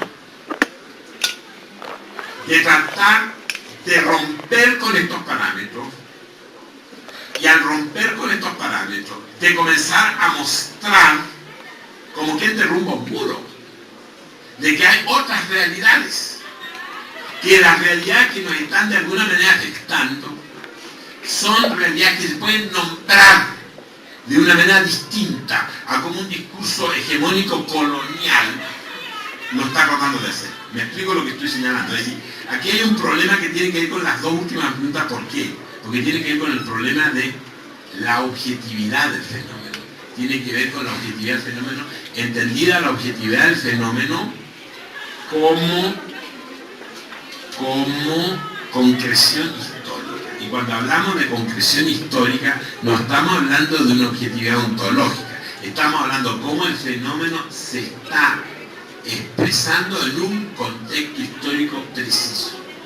¿Y qué significa esto? Lo que estoy diciendo significa que la objetividad de un fenómeno, democracia por ejemplo, está dada no por mis opciones valóricas, no por mis opciones teóricas, sino está dada por la forma como ese fenómeno, en este caso del ejemplo, la democracia se vincula con otros ámbitos de la realidad que de alguna manera se pretenden resolver simultáneamente con el de la democracia. Por ejemplo, ¿cómo se vincula la democracia en este momento con la distribución del ingreso? ¿Cómo se vincula la democracia en este momento con la crisis de los sujetos sociales? ¿Cómo se vincula la democracia hoy día con la crisis, por ejemplo, o con la falta o determinados perfiles de visiones de futuro? ¿Cómo se vincula la democracia hoy día con los niveles de alfabetización? ¿Cómo se vincula la democracia hoy día, por ejemplo, con las tasas de desempleo? Es decir, yo no puedo entender la democracia como un fenómeno puramente político, entendido como división de poderes, como elecciones que se llevan a cabo cada cierto tiempo, si no la vinculo con una serie de otros fenómenos que están incidiendo en ella, que la están afectando, que la están determinando, y a su vez la democracia las está afectando.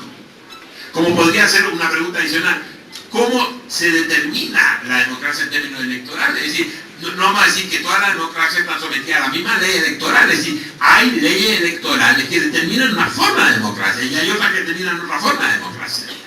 Si yo me atuviera a esto, por ejemplo, podría decir que las leyes electorales, por mucho que ustedes les cueste creerlo, de México son más democráticas que las leyes chilenas. En este momento, por ejemplo, en Chile, el sistema electoral es absolutamente regresivo. No voy a entrar en detalle. Donde, digamos, permite que un grupo que tiene minoría total de votos puede llegar a controlar las instituciones democráticas. Es un poco el sistema norteamericano. Acuérdense lo que pasó con la elección de Bush. Gore ganó en voto directo aproximadamente por 200.000 votos y perdió la presidencia. Bueno, esto ustedes podrán decir que da lo mismo que gane Bush o Gore, ese es otro problema. Pero cuando no da lo mismo, cuando los candidatos están identificados con proyectos diferentes de sociedad, las leyes electorales son muy importantes. Y eso es una dimensión. Entonces, esto de la objetividad del fenómeno tiene que ver entonces con una constelación de relaciones que se dan en un momento determinado y que yo estoy analizando en función del fenómeno que me preocupa. En este caso, la democracia. Que es en el fondo la historicidad del fenómeno. La historicidad del fenómeno no es un recorte cronológico, no es que la historicidad del fenómeno diga, yo estuve estudiando el fenómeno entre tal fecha y tal fecha y por lo tanto la historicidad es la que me determina las dos fechas cronológicas. No es eso. La historicidad del fenómeno es la relación interna. Y por eso que yo les ponía los ejemplos de las relaciones del fenómeno democrático, seguí todo el ejemplo, con una serie de otras dimensiones de la realidad social que son parte, no de la democracia, que son parte del contexto donde estoy tratando de entender la democracia. Y por lo tanto, donde pobreza, alfabetización, tecnología, informática están influyendo en ese fenómeno que yo llamo democracia. Una palabra, lo que estoy señalando exige que los fenómenos, cualquiera sea este, que yo tenga el concepto mismo de razón, el concepto mismo de pensamiento. Yo creo que hay dimensiones de la forma de pensar que no se agotan en lo que podríamos clásicamente llamar el entendimiento lógico. Yo creo que están incidiendo en la forma de pensar otras dimensiones del ser humano que no se agotan en esa dimensión analítica y tienen un gran peso. Ahora, esto que yo le estoy diciendo, que podría ser el rescate de la emotividad, de la afectividad, de otras dimensiones del ser humano, son muy importantes porque en la historia del hombre han estado siempre presentes. Sin embargo, a partir de un determinado momento se comenzó a como a podar, a mutilar el concepto de lo que era el pensar científico y se quedó reducido, digamos, a una dimensión que es importante, pero no es suficiente. Hay una cantidad de antecedentes que permiten ilustrar lo que yo le estoy diciendo acerca de cómo se puede hacer el entendimiento. Hay una tendencia, diría yo, podría ser una tendencia, que hoy día, a fines del siglo XX, a comienzos del siglo XXI, están tratando de recuperar, que es parte de la discusión, una vieja distinción que hacían los griegos. Los griegos tenían mucha lucidez en estos temas, quizás porque eran pocos, ¿no? Del siglo XVII en adelante, por lo menos en Occidente, no tanto en Oriente, pero en Occidente sí, y que influyó fuertemente en donde estoy informando en el discurso de la educación. A su vez, el discurso de la educación en el último siglo y medio ha fortalecido esa capacidad, digamos, esa idea de que la inteligencia es esta inteligencia estudiante. Y que hoy día la podríamos ver confundida, por ejemplo, con afirmaciones como la siguiente, que inteligencia equivale a la capacidad de procesar información. Donde, por ejemplo, se dejan de lado cosas que están en tantos autores, sin embargo, esos autores que lo han planteado no están suficientemente trabajados, por lo menos en la educación, como es, por ejemplo, el papel de la intuición del propio que ella planteado, o Brunner, gente así. La segunda acepción de inteligencia que tenían los griegos, que ahora se pretende rescatar, es es lo que los griegos llamaban inteligencia erótica. El término se presta a discusiones, pero para decirlo en términos más precisos es el entendimiento erótico. Y este entendimiento erótico es todo el resto de las dimensiones que no se agotan en la capacidad lógica del sujeto. La intuición, la imaginación, un freudiano diría la parte femenina, ¿no? Bueno, no sé si sea femenino eso, digamos, ¿no? Pero es la parte vinculada a lo lúdico, o sea, al juego, y hay algunas líneas orientales, incluso en libros de historia, que han estado de historia, por ejemplo, de la historia humana, que se han tratado de escribir desde esta perspectiva agonal, digamos, desde esta perspectiva del juego, que de alguna manera pretende rescatar esto que los griegos llamarían del entendimiento erótico. Hoy día, por ejemplo, se pretende rescatar, por ejemplo, en el plano, por ejemplo, de la didáctica, a niveles de los jardines infantiles, por ejemplo, hay maestras que están tratando de recuperar la noción de juego, pero con una función nosológica, digamos así, como una manera de ir como estimulando, digamos, esta capacidad, no de juego solamente, sino de esta capacidad de relacionarse con el mundo, de una manera más compleja que las que permiten las funciones estrictamente científicas o cognitivas. Entonces ahí hay un problema de subjetividad, que de alguna manera se está tratando de incorporar de una manera más clara, digamos, al proceso de construcción del conocimiento, y que tendría que tener cabida en el discurso de la pedagogía. Yo no estoy muy seguro que esta discusión tenga en este momento cabida en la pedagogía, no me pronuncio a ese respecto. Pero lo que sí es importante, y esto sí se lo digo a los pedagogos que estén en esta sala, es que es importante que el discurso de la pedagogía, mirada desde el ángulo de la subjetividad, redefina, repiense, retrabaje, quieran ustedes decirlo, el concepto de sujeto. Si yo diría que hay algo que es grave por pobreza conceptual, es como la pedagogía está trabajando en este otro concepto de sujeto. Y cuando hablo de pedagogía estoy hablando del gran discurso pedagógico, incluyendo el discurso curricular. Es decir, no está trabajado el concepto de sujeto. Y cuando uno lo encuentra trabajado en el mejor de los casos desde una perspectiva demasiado estricta, demasiado excluyentemente psicoanalítica. Y yo diría que el problema es más amplio que ese. Cuando se habla, por ejemplo, del sujeto escindido y cosas de ese tipo, yo creo que el problema del sujeto concreto es más que eso. Es decir, el sujeto concreto es un sujeto que está historizado, es un sujeto que está ubicado en circunstancias, no es un sujeto que tenga, no digo desviaciones, que tenga decisiones internas, también puede tener desviaciones, digamos, pero es otro tipo de problemática. Es decir, el sujeto que está ubicado en sus circunstancias. Y eso implica un enriquecimiento del discurso pedagógico. En lo que se refiere al tema que estoy comentando a partir de esta pregunta, que es la pregunta, digamos, del papel de la subjetividad. Pero que se vincula con otra parte de otra pregunta que hacía antes Verónica, que se refiere al problema del lenguaje. Yo quisiera simplemente acotarlo, porque el problema del lenguaje hay que mirarlo también desde otra perspectiva. El lenguaje es fundamental, pero también puede ser un gran impedimento para enriquecer la subjetividad de la gente. Puede ser un gran impedimento. ¿Por qué? El rescate de la subjetividad de un profesor o de un alumno, o en la relación alumno-profesor, supone realmente transformación en el lenguaje, en un lenguaje que puede ser un lenguaje coloquial, por supuesto, pero que no por ser coloquial no deja de ser un lenguaje muy complejo. ¿En qué sentido complejo? Un lenguaje que tenga que ser capaz de expresar a todo el sujeto y no solo a ciertas facultades del sujeto, como son las facultades, por ejemplo, cognitivas.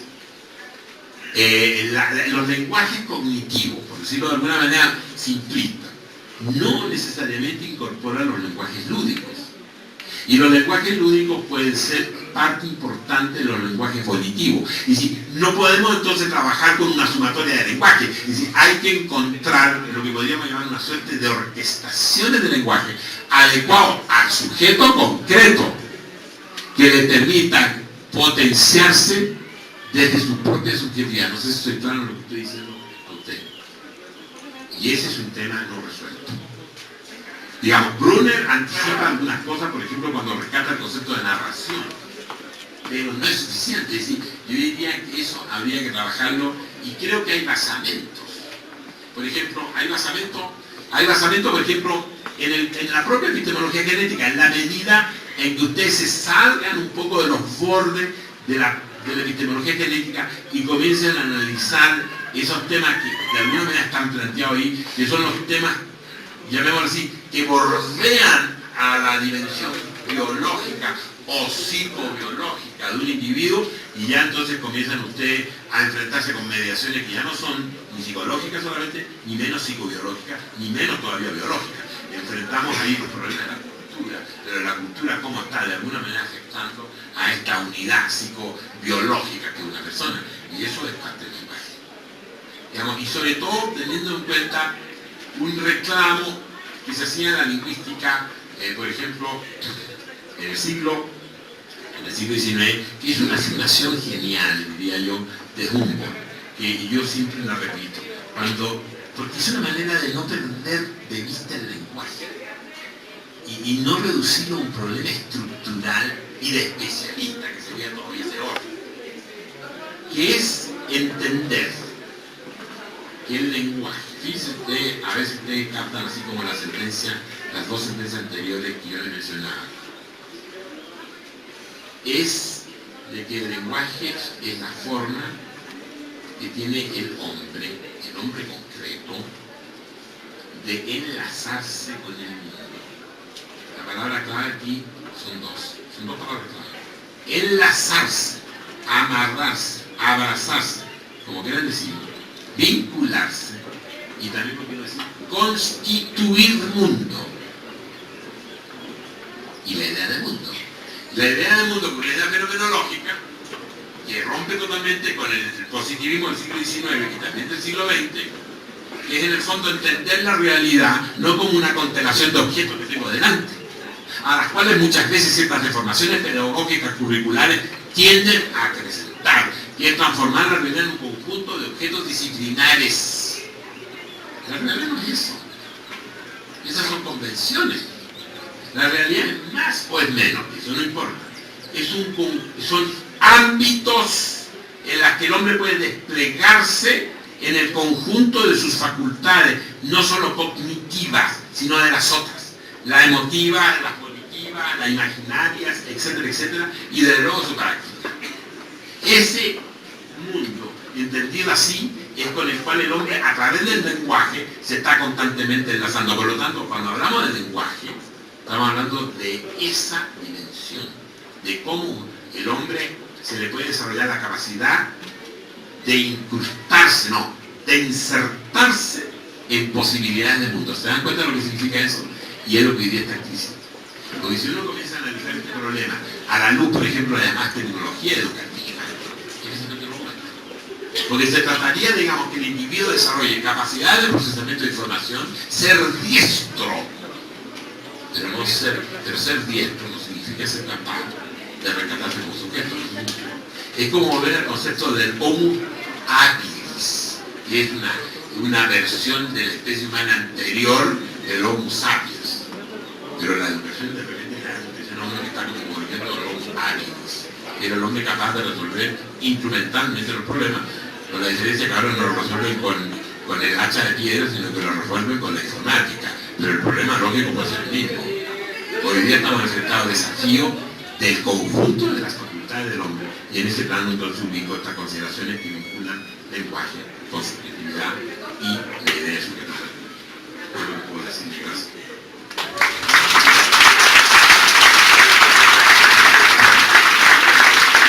Bien, vamos a pasar de la lectura del conocimiento de sujetos sociales y de su intervención reciente, nos parecería entender como que esta frontera disciplinaria se va desdibujando. Parecería que el condicionamiento ideológico, teórico, experiencial, nos da un marco más integral para el estudio del fenómeno, y los conceptos ordenadores se pueden sacar de distintas disciplinas. Desde el punto de vista del avance del estudio del presente potencial, me parece muy adecuado. pero nos llevaría esto un poco al debilitamiento de esos objetos de estudio que con tanto trabajo construyeron disciplinas poco reconocidas como la sociología. Gracias. ¿Cuáles serían los elementos, vivencias, procesos que posibilitarían en los universitarios el alcanzar un pensamiento epistemológico, más allá de un pensamiento?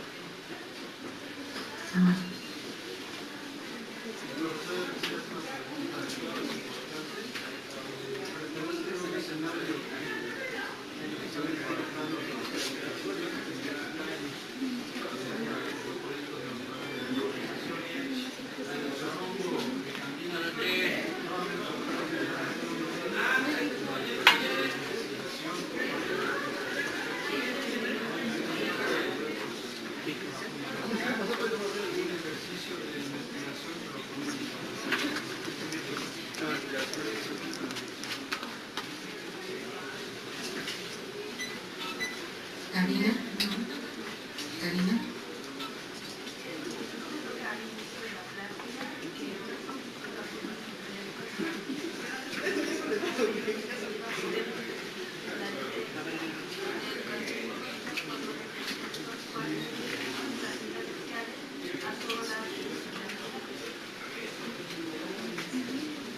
Lulu, no, por esto tenemos, ¿verdad?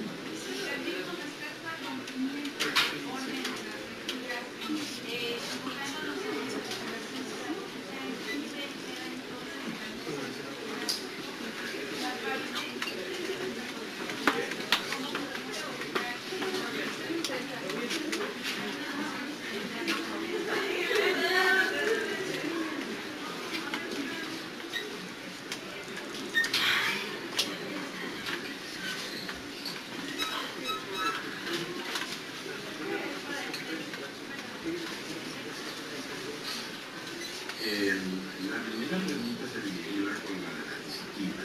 Voy a tratar de dar un comentario. Aprender a leer desde una óptica la realidad, lo que decía Lourdes, pero también qué pasa entonces con la disciplina. Indudablemente es un problema que habría que abordar desde varias perspectivas, ¿no? Que no son necesariamente excluyentes si las organizamos en términos de un proceso formativo, por ejemplo, de los universitarios, de los profesionales o de los investigadores a nivel universitario. Yo diría que hay que partir señalando en la enseñanza, por ejemplo, de la economía, la antropología, de la sociología, etcétera, etcétera, que esas disciplinas, no obstante su fuerza, su desarrollo acumulativo, hay que relativizarlas. Y el decir relativizarlas no significa anularlas, significa exactamente subordinarla a otras exigencias. Me explico. Yo creo que hay que partir señalando que la complejidad de la realidad actual, la realidad del contexto, exige un cambio de ángulo en la lectura de la realidad. Y que esos ángulos no necesariamente se satisfacen al interior del llamado sistema clasificatorio actual. Digamos, de la ciencia, que es un sistema que hemos heredado nosotros del siglo XIX,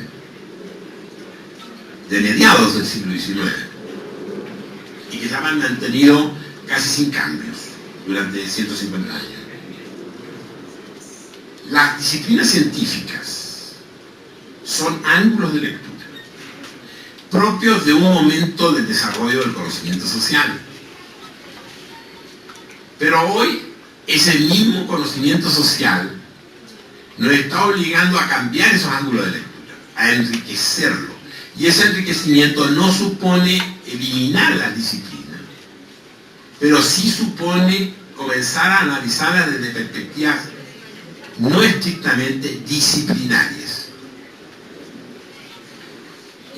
La situación se puede ilustrar de muchas maneras, pero una, la complejidad de los fenómenos de la sociedad contemporánea se expresan fundamentalmente en el hecho de que cada vez es más difícil.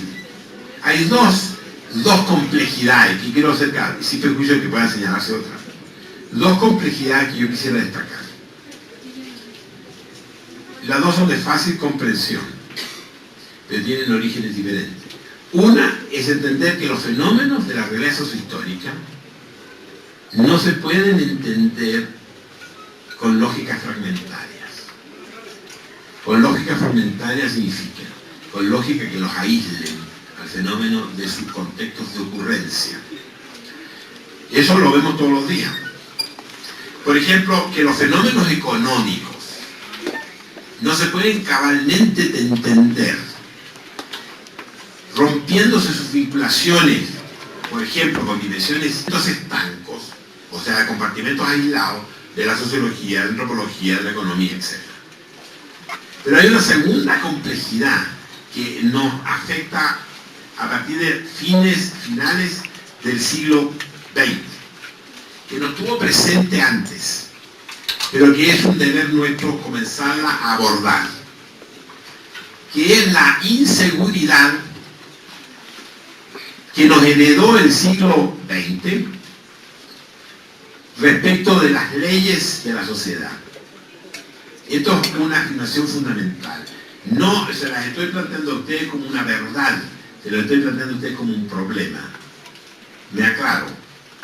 El siglo pasado, el siglo XX, sobre todo la última parte del siglo XX, por decirlo de una manera genérica, mostró que las llamadas leyes que supuestamente se pensaba que regían los fenómenos sociales o no existen o son muchísimo más complejas. Y este es el debate de hoy. ¿En qué puede consistir la complejidad? La complejidad puede consistir en que no son claramente rastreables esas leyes y por lo tanto no podemos comprender la realidad sociohistórica reduciendo las leyes. Esa certeza no la tenemos. En el ámbito de la ciencia humana esto es particularmente claro y cierto. Y se pueden distinguir estilos de trabajo intelectuales, como fueron casi todos los estilos dominantes en el siglo XX, que están caracterizados por la convicción de los individuos sociales que habían leyes históricas. Leyes que garantizaban un decurso de la historia. Es decir, yo no necesito poner ejemplos que están a la luz. Por ejemplo, la economía, la sociología, la propia antropología. Muchas disciplinas de este tipo se organizaron sus constructos a partir de la premisa de que la humanidad evolucionaba, que la humanidad se desarrollaba y que este desarrollo tenía una dirección más o menos predecible. Se desarrollaba hacia lo mejor. Se desarrollaba hacia una sociedad igualitaria, una sociedad liberacionista, una sociedad más ilustrada, que era un poco la herencia que habíamos nosotros recibido de la Revolución Francesa. Pero ¿qué nos muestra el siglo XX y los comienzos de este? Que sí, que la historia es un conjunto de dinamismo, que la realidad efectivamente se mueve, pero no siempre se mueve hacia lo mejor. Ese es el punto. Pueden haber altas regresiones, como lo hemos estado viendo en América Latina en los últimos 30 años. En América Latina se construyó toda una teoría económica al respecto. Por ejemplo, la teoría de la dependencia o las llamadas teorías del desarrollo social se plantearon a partir de la premisa de que las sociedades capitalistas latinoamericanas eran sociedades que ya tenían prácticamente resueltos sus problemas porque estaban caminando en dirección a una sociedad superior. Se partía de la premisa de la crisis inevitable del capitalismo. Las llamadas teorías de la transición, que muchos de ustedes habrán leído, y si no lo he leído habrán escuchado yo, porque ni siquiera la escuchan, pero que dominó una forma de pensar durante muchísimos decenios. Hoy no tenemos esa certeza. Por eso que es conveniente pensar en el problema del llamado progreso histórico. Hay muchos textos, por ejemplo, uno de Nisbet, sobre el concepto de progreso histórico, la crisis de la idea de progreso. Es muy interesante leerla porque realmente muestra cómo la idea de progreso ha movido al hombre como una lógica de esperanza durante siglos, hasta el siglo XX. Pero a partir de este momento nosotros nos debatimos en una gran incertidumbre. Esto se lo estoy poniendo como un ejemplo de las complejidades. ¿Qué me muestran entonces las complejidades? La complejidad del mundo sociohistórico me muestran de que no hay certeza de leyes, uno. Dos, que los fenómenos yo no los puedo analizar separadamente uno del otro. Bastaría con esas dos exigencias para que yo comenzara a cuestionar el sistema clasificatorio de la ciencia. Si el sistema clasificatorio de la ciencia no me permite resolver una lectura articular a la realidad, porque cada disciplina se autoabastece, se autorrefiere a esa misma, entonces que sí que hay algo que está fallando. De ahí entonces que no se trata de cuestionar a la sociología como tal o a la economía como tal. Se trata más bien de releerlas, de volverlas a leer desde ángulos de lecturas que no son ellas mismas, sino son ángulos de lectura más incluyentes, que las incluyen a ella como parte de ese gran mapa en construcción que es la historia humana. Punto de discusión, por ejemplo, entre sociólogo, antropólogo y psicólogo, que es el de poder hablar de una subjetividad social. Porque los psicólogos, por ejemplo, ciertos psicólogos consideran que la palabra subjetividad de por sí basta. Pero no basta, porque resulta que la subjetividad me puede estar apuntando a distintas unidades de análisis, me puede estar apuntando a la unidad individual, como puede estar apuntando a unidades sociales o colectivas, dentro de las cuales se pueden apreciar formas de subjetividad que no se agotan en el individuo. Ese es un tema que hoy día está bastante virgen. No obstante, todas las aportaciones que vienen de la psicología, no obstante, todas las aportaciones que pueden venir de ciertas antropologías y de la lingüística, por ejemplo, no hay un conocimiento profundo de lo que es el fenómeno, que está detrás de todos los fenómenos. Si los sujetos sociales están presentes en todos los fenómenos, yo no puedo analizar la cultura si no es en relación con sujeto, yo no puedo analizar el poder si no es en relación con sujeto, yo no puedo analizar la burocracia si no es en relación al sujeto, yo no puedo analizar los procesos internacionales de división del trabajo si no es en relación a sujeto, y a su vez los sujetos yo los tengo que analizar en relación a una matriz que los incluye, que es el gran tema de la subjetividad, y sin embargo, saben muy poco de ella. Algo tiene que ver este sistema clasificatorio de la ciencia. Por lo tanto, cuando yo le estoy diciendo que hay que saber releer lo que dice la psicología, lo que dice la sociología, lo que dice la economía, desde ángulos más incluyentes, que es un conjunto de categorías que hay que inventar, desde luego, para que den cuenta de esa complejidad, no estamos negando las disciplinas, estamos reapropiándonos de los aportes acumulados, cristalizados en esas disciplinas, llamadas científicas sociales. Pero la razón no es arbitraria. La razón no es simplemente que se les dio a un señor la gana de cuestionar la disciplina. También hay de eso. Sino que más bien una exigencia del momento histórico, que es la complejidad. Por eso lo relacionaba con el problema de la complejidad. Ahora bien, esto tiene que ver, por ejemplo, con un tema que no veo bien en otra clase, que es el problema de la formación de un pensamiento epistémico. Alguien me lo preguntaba, en el ámbito universitario. Yo diría, ese es un tópico importante.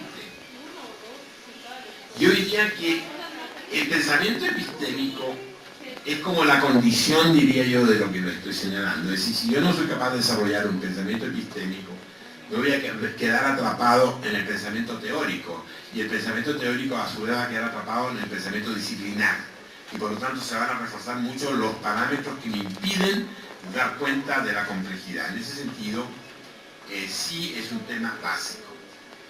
Ahora, tendríamos que ponernos de acuerdo en dos cosas. En primer lugar, ¿qué voy a entender por pensamiento epistémico? Y dos, como es la pregunta, ¿cómo desarrollarlo? ¿Cómo fomentarlo y estimularlo? Yo diría que aquí cabrían muchas posibilidades de disquisición.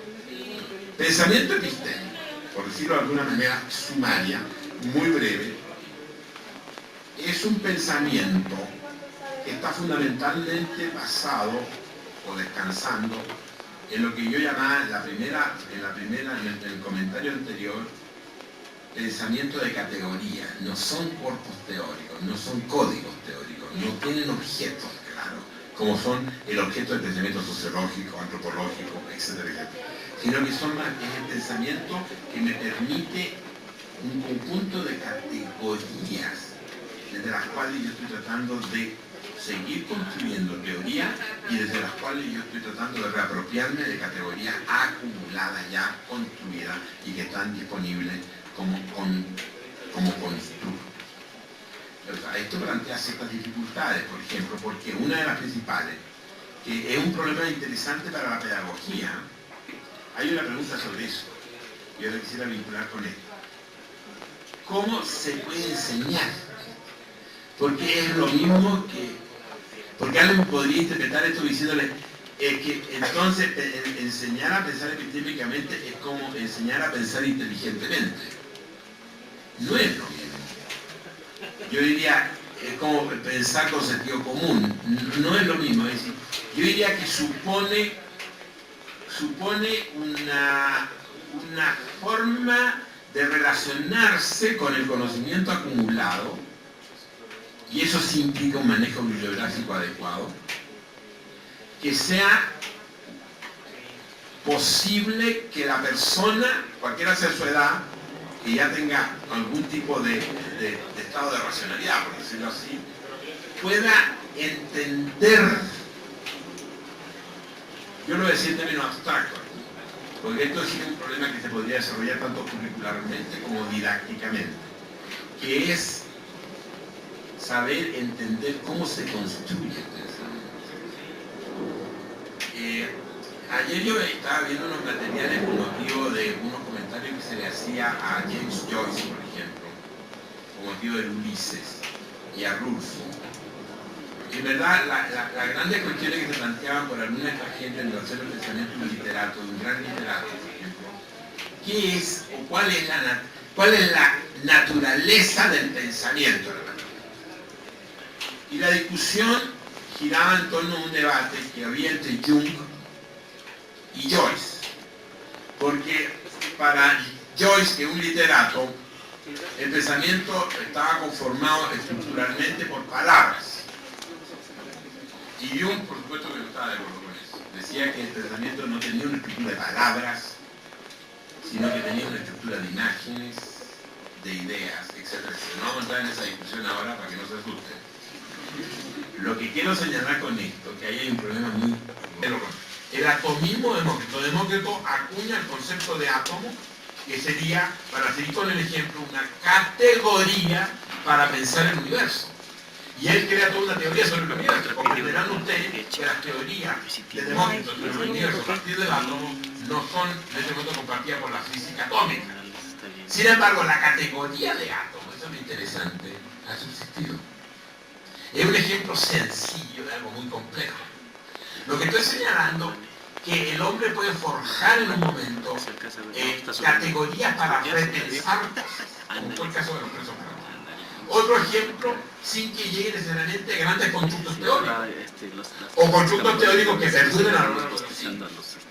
Otro ejemplo notable de lo mismo, para ilustrar esto del pensamiento epistémico, ocurrió en la alta edad media, que en verdad no tuvo mucho de oscuridad. Yo diría tuvo más claridad y oscuridad en la edad media, donde se acuñó, por decirlo de alguna manera, también una nueva forma de pensar la naturaleza. Fíjense lo que significó, sitúense ustedes en el ámbito de esta gente. Estoy hablando del siglo III al siglo XII.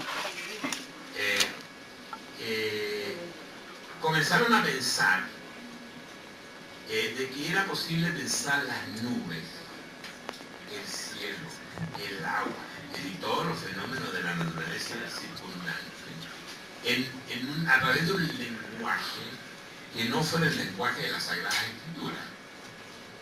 Esto significaba estar en contra nada menos que del dogma de la Iglesia. Y ahí el problema no era tener que preguntar, después vamos a conocer como el lenguaje geométrico y algebraico, que fue el que hizo posible la física brasileña. Entonces, ejemplos como estos tenemos muchos. Entonces, cuando se me pregunta sobre el pensamiento epistémico en el ámbito de las ciencias humanas, estamos hablando de un lenguaje que no tenga, de un pensamiento que no un pensamiento con contenidos, ni de palabras, ni de nada, sino que más bien es un pensamiento, en este sentido, estrictamente hablando, para que no se me entienda mal, preteórico o ateórico, lo que no significa que sea un pensamiento no abstracto. Cuidado con eso. Una cosa es el pensamiento teórico y otro el pensamiento, digamos, abstracto. Son distinciones importantes de tener.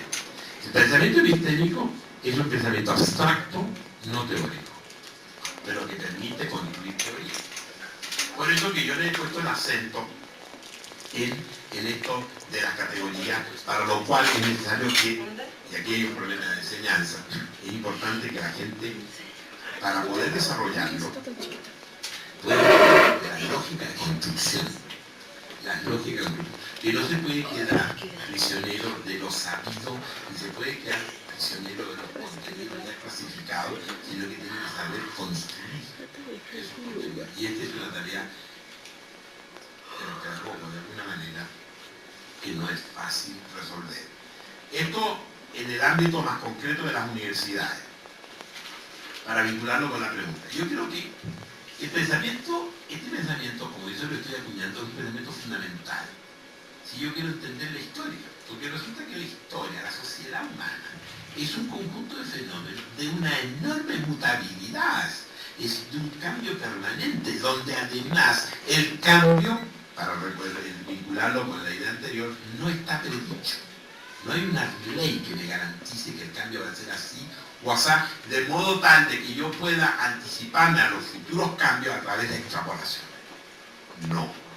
Por lo tanto, tenemos que tener un pensamiento lo suficientemente fuerte y abierto en términos de la capacidad de organizar contenido desde la exigencia del cambio constante de los fenómenos.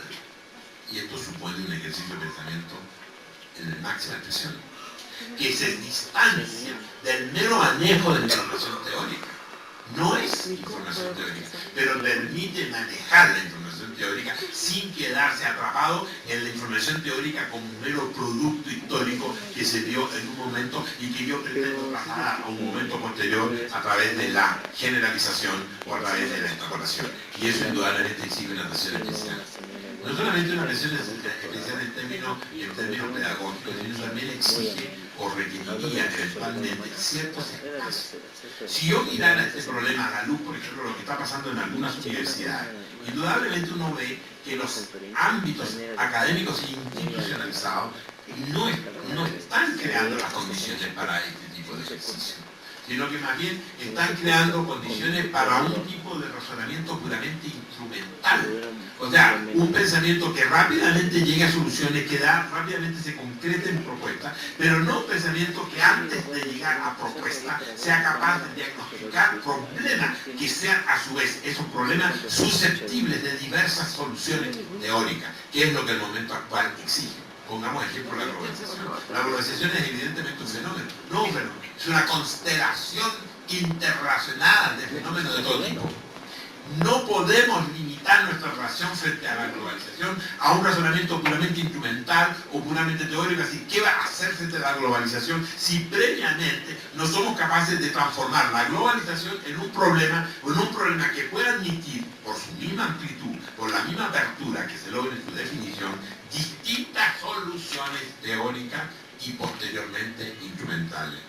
¿Me explico lo que le estoy señalando? ¿Sí? Y este es evidentemente un ejercicio de socialización de posturas racionales, no de teoría entendidas como corpus cerrado de una vez para siempre. Eso es una cosa que admitiría una distinción desde luego mucho mayor, pero la quiero vincular con el problema, por ejemplo, que se me hacía eso de educación y formación. Si yo vinculara esto que le estoy diciendo acerca del pensamiento epistémico en el ámbito universitario con la pregunta sobre educación y formación, evidentemente este es un punto fundamental que se vincula con la formación más que con la capacitación. completamente. Es decir, esto supone un proceso de formación. Un proceso de formación entendido como, esa sería la pregunta. Porque yo también le podría preguntar a la que me hace la pregunta, ¿qué entiende usted por formación? Digamos, ¿qué es la formación? Es decir, esta es también una gran antropología, es decir, no hay necesariamente claridad respecto a cómo ustedes están usando el concepto de qué es formar a alguien. Esto plantea muchos problemas. Les menciono solo uno. La relación entre información, llamémosla codificada, o información teórica, o, para decirlo en términos más amplios, conciencia teórica, con otras formas de conciencia que no son teóricas, pero que pueden ser conciencias que estén mucho más activas en términos de determinar el comportamiento de la persona.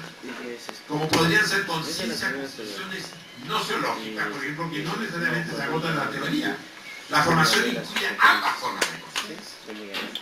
No puede quedarse solamente reducida a una conciencia teórica. Por lo tanto, si la vemos en un sentido más amplio, indudablemente que la problemática del pensamiento epistémico se vincula con un concepto de formación muy amplio, quizás como la entendía Jaeger en la pandemia. Es cómo el hombre es capaz de ubicarse en su momento. Ese es un reto de formación. No cómo usted usa la química o cómo usted usa la aritmética. Eso puede no tener ninguna validez en el esfuerzo de desarrollar en la persona la capacidad de ubicarse en su momento. Ahora, ¿qué importancia tiene ubicarse en un momento histórico? Bueno, obviamente tiene varias, digamos, entre ellas el de reconocerse como sujeto, digamos, porque si ustedes no son capaces de ubicarse en un momento, no son nada. Y si se es sujeto pensante, emotivo, volitivo, etcétera, con elementos de racionalidad, con dimensiones de la irracionalidad, etcétera, en el momento mismo que ustedes se reconozcan en un momento, porque ¿qué significa reconocerse en un momento? Significa que ustedes como sujetos sean o no especialistas, eso no importa, son capaces de reconocer espacios para ser sujetos. Y este reconocimiento del momento es también una definición de lo que está comentando con pensamiento epistémico, que traducido a otro vocabulario también podríamos decir que podría ser traducible, no es lo mismo, pero se podría traducir a lo que podríamos llamar, en sentido grosso modo llamar pensamiento histórico, que no es lo mismo que pensamiento teórico. Eso daría para mucho. Eso tiene explicaciones bibliográficas muy buenas, tenía montones de explicaciones bibliográficas. Yo solamente puedo señalarle una que es suficiente, diría yo, que nos crea bastante problema. No se puede seguir leyendo los textos de difusión. No se pueden seguir leyendo los textos que me resume un autor, porque tengo que leer 500 páginas a la semana en un curso postdoctoral, por ejemplo, le exigen 500 páginas a la semana, y como no lo alcanza a leer, entonces tengo que leer resumen del señor A, del señor B, del señor C, del señor D o E. Se termina lo que en la época mía se llamaban las crestonatías, ya un término olvidado, que era una especie de miscelánea de textos. Era una miscelánea de textos donde se le facilitaba al alumno, como quien dice, eran golpes vitamínicos bibliográficos, donde de alguna manera sí se resumían en pocas páginas cosas que estaban en muchas cosas. Bueno, ese es un problema. Si yo quiero desarrollar pensamiento histórico o pensamiento epistémico, capaz de generarme contenido, capaz de esos contenidos dar cuenta de los distintos momentos por los que lo que está pasando, un mismo hombre en la sociedad en la que le ha tocado vivir no puede la formación darse en función de esa bibliografía. Y eso indudablemente plantea un problema a nivel curricular que naturalmente, yo aquí no se lo puedo anticipar, solamente le podría anticipar el criterio que se tiene que buscar una bibliografía altamente seleccionada. El problema es pero lo que no se puede seguir haciendo es hacerle a niños para que lean mal. Es preferible que lean bien pero menos. ¿Por qué? Porque el problema de fondo que hay acá, para ponerse en los términos más pedagógicos, no es fichar contenido, no es resumir.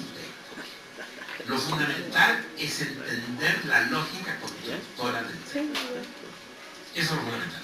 Ahora, se podrían eventualmente escribir textos a nivel de la didáctica que a lo mejor pueden resolver el problema. Es decir, un texto complejo sin necesidad que lean 1000 páginas, se puede a lo mejor reconstruir en términos de su lógica constructora. Es decir, si yo quiero, por ejemplo, para poner una situación, un caso extremo, que la gente entienda el razonamiento, no las teorías, que entienda, por ejemplo, el razonamiento constructor de Marx. No puedo, como fue en los 70, hacerle leer a la gente el Capital, porque eso es imposible. Fuera de que un texto enorme puede ser enormemente aburrido también, muy desigual, para lo cual se necesita tener una serie de informaciones previas. Pero lo que sí se puede hacer es un texto que describa, por decirlo de alguna manera, la lógica. Y en las noches vengo de 8 a 10 de la noche. Y así A veces.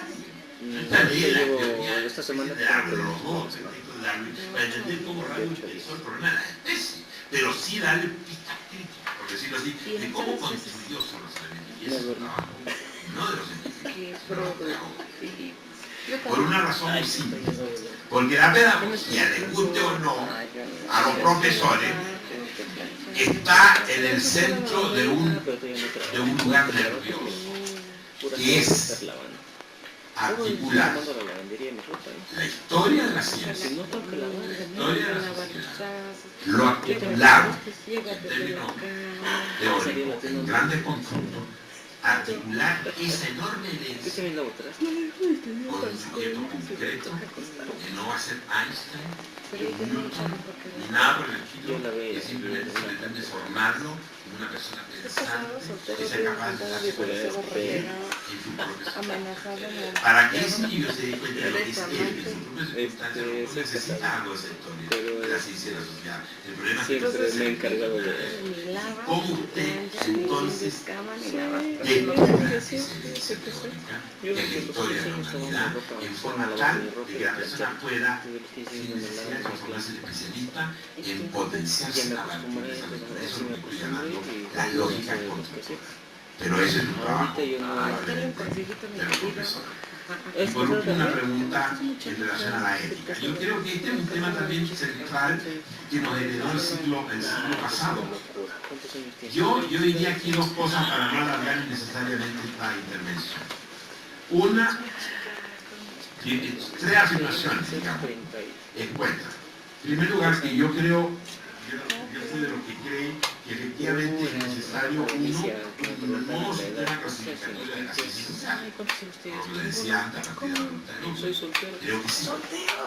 Dos, es necesario que esta reorganización del conocimiento disciplinario, estos nuevos compartimentos del banco, no solamente resuelven el problema de las complejidades de la relación histórica, como se nos trataba de señalar en una respuesta anterior, sino que también deben entender que el conocimiento social, como el natural, pero sobre todo el conocimiento social, implica siempre un problema ético. No puede entenderse sin una dimensión ética. ¿Por qué? Por varias razones, y que quiero aquí resumir solamente dos. Uno, porque no hay ningún conocimiento, ni económico, ni antropológico, ni sociológico, etcétera, etcétera, que no sea parte de una opción de construcción social, idea que le venía yo diciendo desde antes. Yo creo la ciencia o la teoría que justifica mi opción. Fíjense lo que estoy diciendo. Esto no significa que esa ciencia sea ideología, no, porque la diferencia entre ese discurso científico y la ideología es muy clara. La ideología no es un discurso que se contrasta, no es un discurso que se corrobora, no es un discurso que se autocuestione, es un discurso autorreferido, donde está toda la realidad dentro de él y se autojustifica. Este otro discurso, que estoy llamando científico, pero construido desde opciones de construcción, sí, es un discurso que puede funcionar. Es un discurso que yo puedo construir desde una opción determinada, valórica, y sin embargo, desde el punto de vista de su propia construcción, demostrarme que eso que yo quiero que sea así, no es posible. Fíjese lo que estoy diciendo. O lo que yo creo que debe ser el camino, un camino de una forma, si yo quiero lograr esa meta, en términos de ese conocimiento, el camino que yo tengo que seguir. Y esto se podría poner un montón de ejemplos. Cómo conformar grupos sociales, cómo organizar un partido político, cómo organizar el Estado. cómo organizar la sociedad civil. Es el gran tema que tienen hoy día, por ejemplo, las ONG, que están en la lógica de lo globalizónico, tienen ese problema, es decir, estar en contra de la globalización, estar en contra del deterioro del medio ambiente. Está perfecto el diagnóstico. Ya, ahora, ¿cómo? Ese es el problema. ¿Cómo? Ahí se puede construir una cantidad enorme de conocimiento económico, biológico, ecológico, etcétera, etcétera, esa perspectiva. Pero no confundamos construcción del conocimiento científico desde ciertas opciones valóricas de construcción con lo que son discursos ideológicos que me justifican sin más esa opción. Estamos hablando de la segunda, estamos hablando de conocimiento científico desde opción. Ahí hay un problema ético. ¿Por qué hay un problema ético? Porque en toda opción hay un problema ético. Si yo tengo que elegir, elijo en función de valores, no en función de acción, no en función de ideología. Y la segunda está presente en una consideración que yo le hacía antes, y es la de que en todo conocimiento está implícito, es como una consecuencia lógica de lo anterior. Y si yo construyo el conocimiento desde opciones de construcción, yo quiero construir la democracia, por lo tanto, esa construcción me exige conocer la democracia de una determinada manera. Está ahí asociado con el para qué yo quiero conocer algo. Y el para qué está asociado al uso de ese conocimiento. Y el uso también es un problema ético. No es que yo le diga, aquí está el conocimiento, haga usted lo que quiera con él. No. Ahí hay un problema ético, a veces explícito, a veces implícito.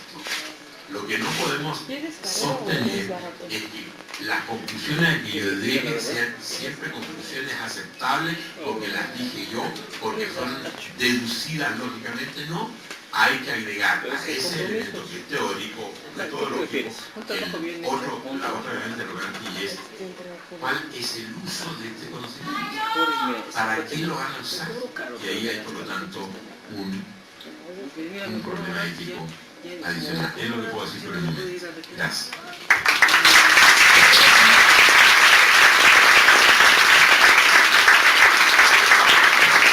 Creo que con esto que hemos ya se ha planteado el doctor y las preguntas que ustedes han hecho, ya podemos cerrar esto y dejarlo descansar.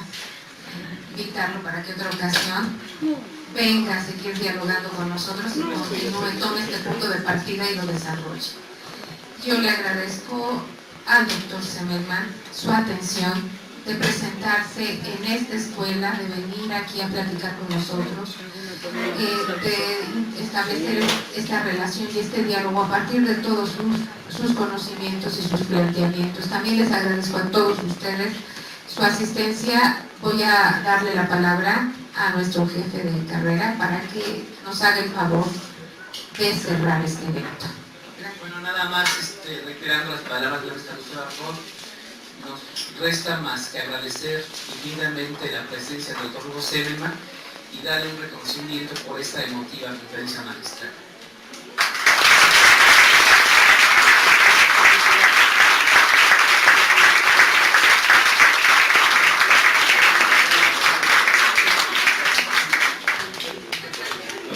Gracias a todos ustedes.